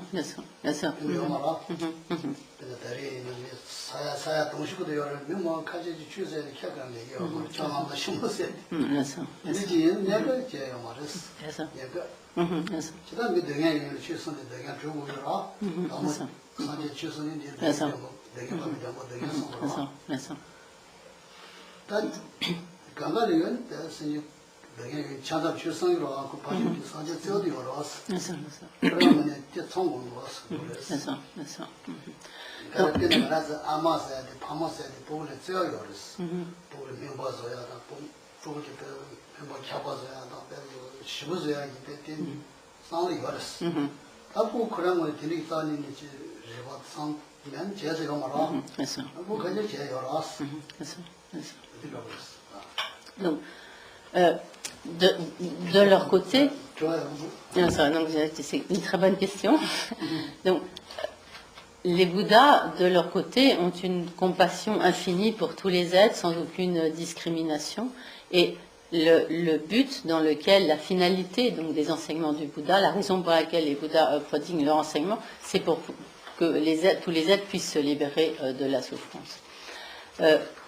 Mais il est possible que même des individus qui seraient en proie à de grandes souffrances, à de grandes difficultés, etc., que finalement ces individus n'aient comme absolument aucune foi dans, par exemple, l'existence de naissances passées ou de naissances futures, qu'ils n'éprouvent absolument pas le moindre intérêt pour les enseignements du Bouddha, pour leur propre évolution spirituelle, pour essayer de trouver les méthodes appropriées pour résoudre leurs difficultés, etc. Et à ce moment-là, même si les Bouddhas leur donnaient des enseignements, ils n'auraient pas du tout la possibilité de mettre en pratique ces enseignements. Ce serait en fait un peu comme dans le vide. C'est un peu comme reprendre l'exemple de parents ou de professeurs qui ont beaucoup d'affection, de bonté pour leurs enfants, et ils souhaitent donc que leurs enfants deviennent des bonnes personnes, qu'ils fassent de bonnes études, etc. Mais si de son côté l'enfant n'écoute rien, ne fait rien de ce que les parents souhaitent lui faire faire, malgré toute la bonté, la bienveillance, l'affection des parents, cela ne pourra pas produire de résultats. Donc c'est un peu la même chose.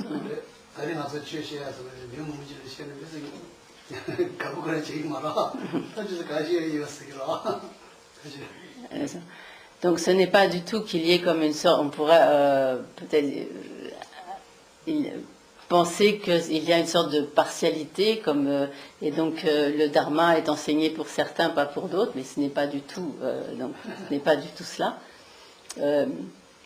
C'est que simplement, dans la situation, comme pour l'immédiat, ça ne veut pas dire que ces êtres sont perdus à jamais, c'est pas du tout cela, mais que à un moment donné, ces êtres ne peuvent, même si les Bouddhas enseignaient, ils ne pourraient pas profiter de l'enseignement parce qu'ils n'éprouvent aucun intérêt, qu'ils n'ont pas du tout foi dans ce qui est enseigné, ils ne peuvent pas en tirer bénéfice.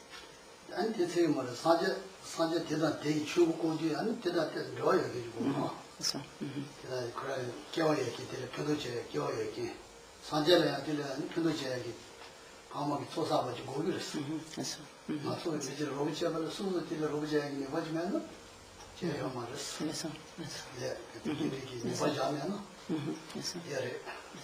Et aussi, il faut que de leur côté, ainsi, les êtres aient comme certaines empreintes qui vont faire que le lien avec donc en l'occurrence le Bouddha Shakyamuni, que le lien avec le Bouddha Shakyamuni et l'enseignement du Bouddha Shakyamuni puisse s'établir. Donc c'est un peu comme si nous voulons aider quelqu'un, mais qu'il n'y a pas du tout de lien donc, avec la personne, même nos efforts pour l'aider sont vains en quelque sorte. Donc c'est un peu la même chose.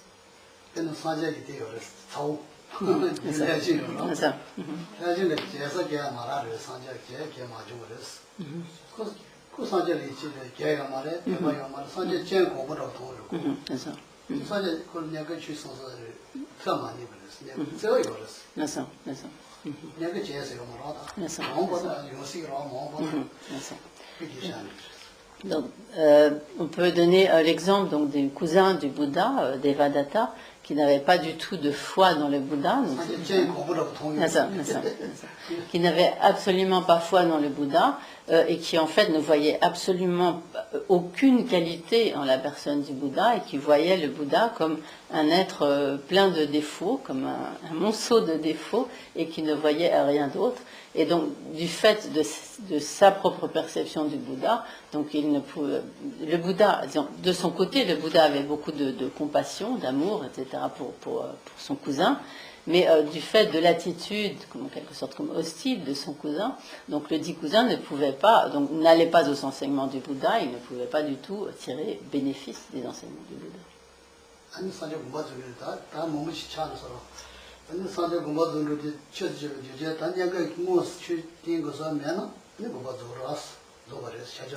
Là.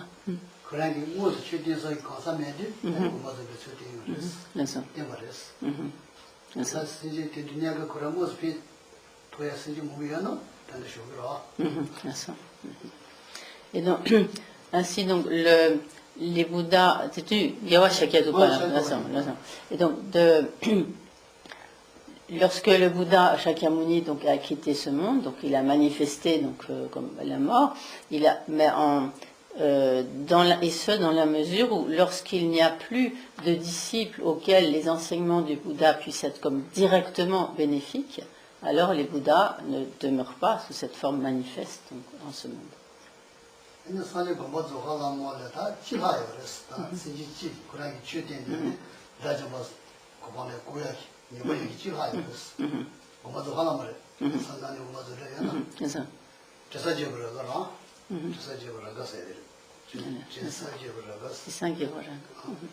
Et donc, juste avant que le Bouddha quitte ce monde, il restait comme un de ses disciples qui qui n'avait pas encore atteint l'état d'arhat, qui était donc proche de la réalisation de l'état d'arhat, mais qui ne l'avait pas encore atteint.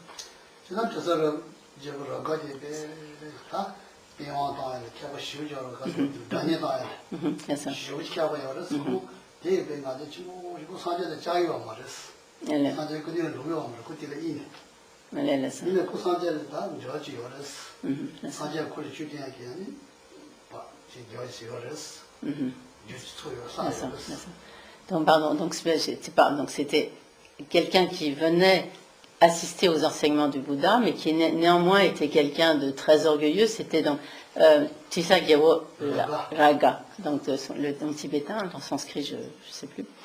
Je sais pas. Et donc, qui était un musicien, enfin équivalent d'une sorte de violon, un musicien extrêmement talentueux et qui était comme tellement attaché donc à sa musique que son esprit n'était pas du tout disponible pour vraiment suivre les enseignements du Bouddha.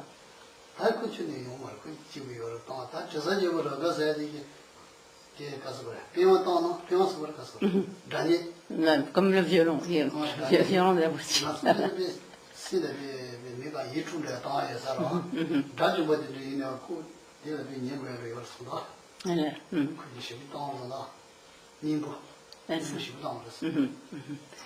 Et donc ce musicien, une sorte de violoniste, donc sorte de était extrêmement talentueux, de sorte que quand il y a un dachomba de soya.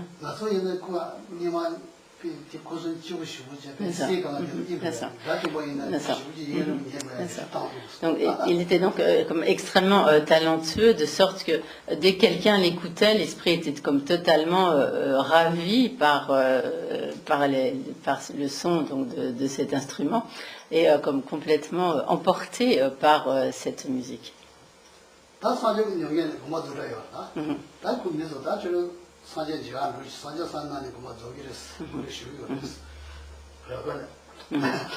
Et donc, à ce moment-là, alors que le Bouddha était sur le point de passer comme on dit, dans le parinirvana, donc de manifester, montrer la mort, quelqu'un dit à ce musicien, donc le Bouddha est sur le point de trépasser, donc allez lui rendre visite. Et donc, il n'avait pas du tout envie d'y aller parce qu'il était en train de jouer sa musique et donc complètement emporté par le son de son violon.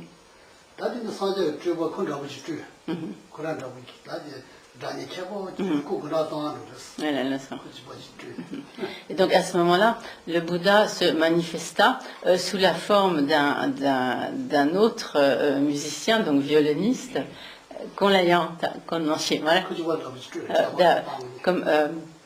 sous la forme sous une forme semblable à ce musicien, et donc jouant également d'une manière tout à fait ravissante, excellente de cet instrument.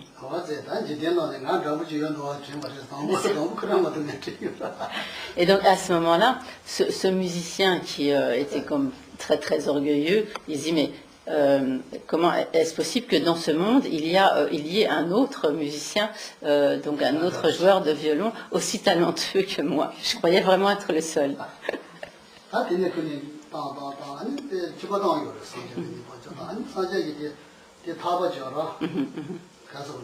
Les cordes, oui, les cordes.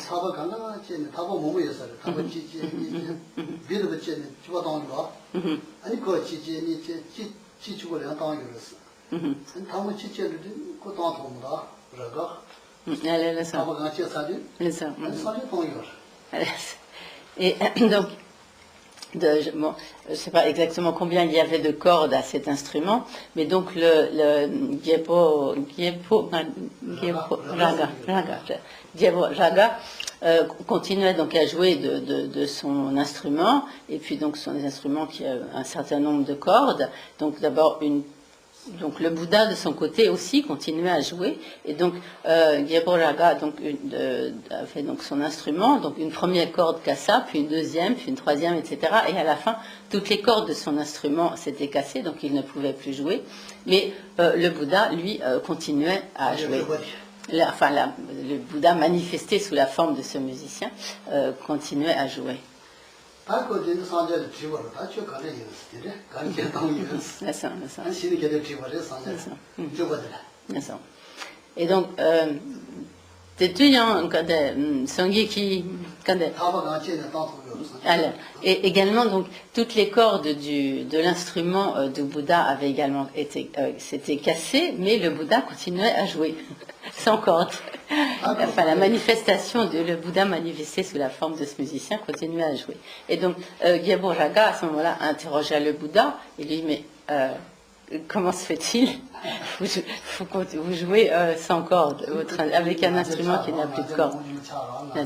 Et donc à ce moment-là, donc son orgueil disparut donc totalement. Il n'avait plus du tout de raison d'être orgueilleux.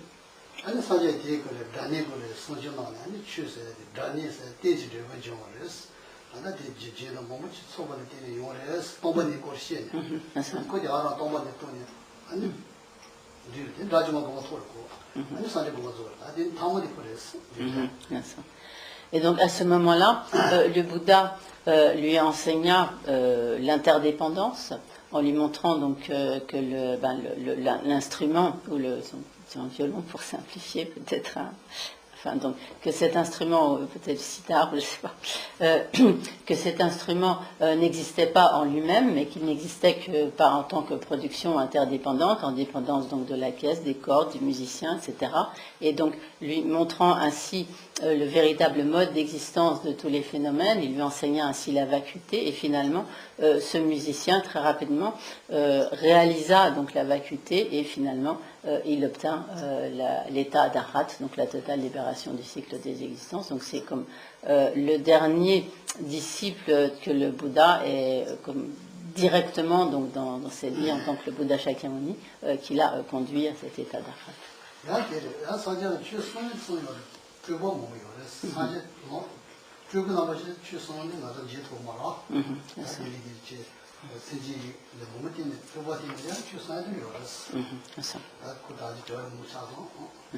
Donc ainsi, le Bouddha enseigne le Dharma à de très nombreux êtres, et donc parfois il enseigne comme sous l'aspect donc du Bouddha, comme le Bouddha Shakyamuni en tant qu'une émanation, comme reconnu comme un Bouddha, mais le Bouddha peut aussi enseigner et venir aider les êtres sous toute sorte de formes manifestées, que nous ne reconnaissons pas nécessairement comme un Bouddha.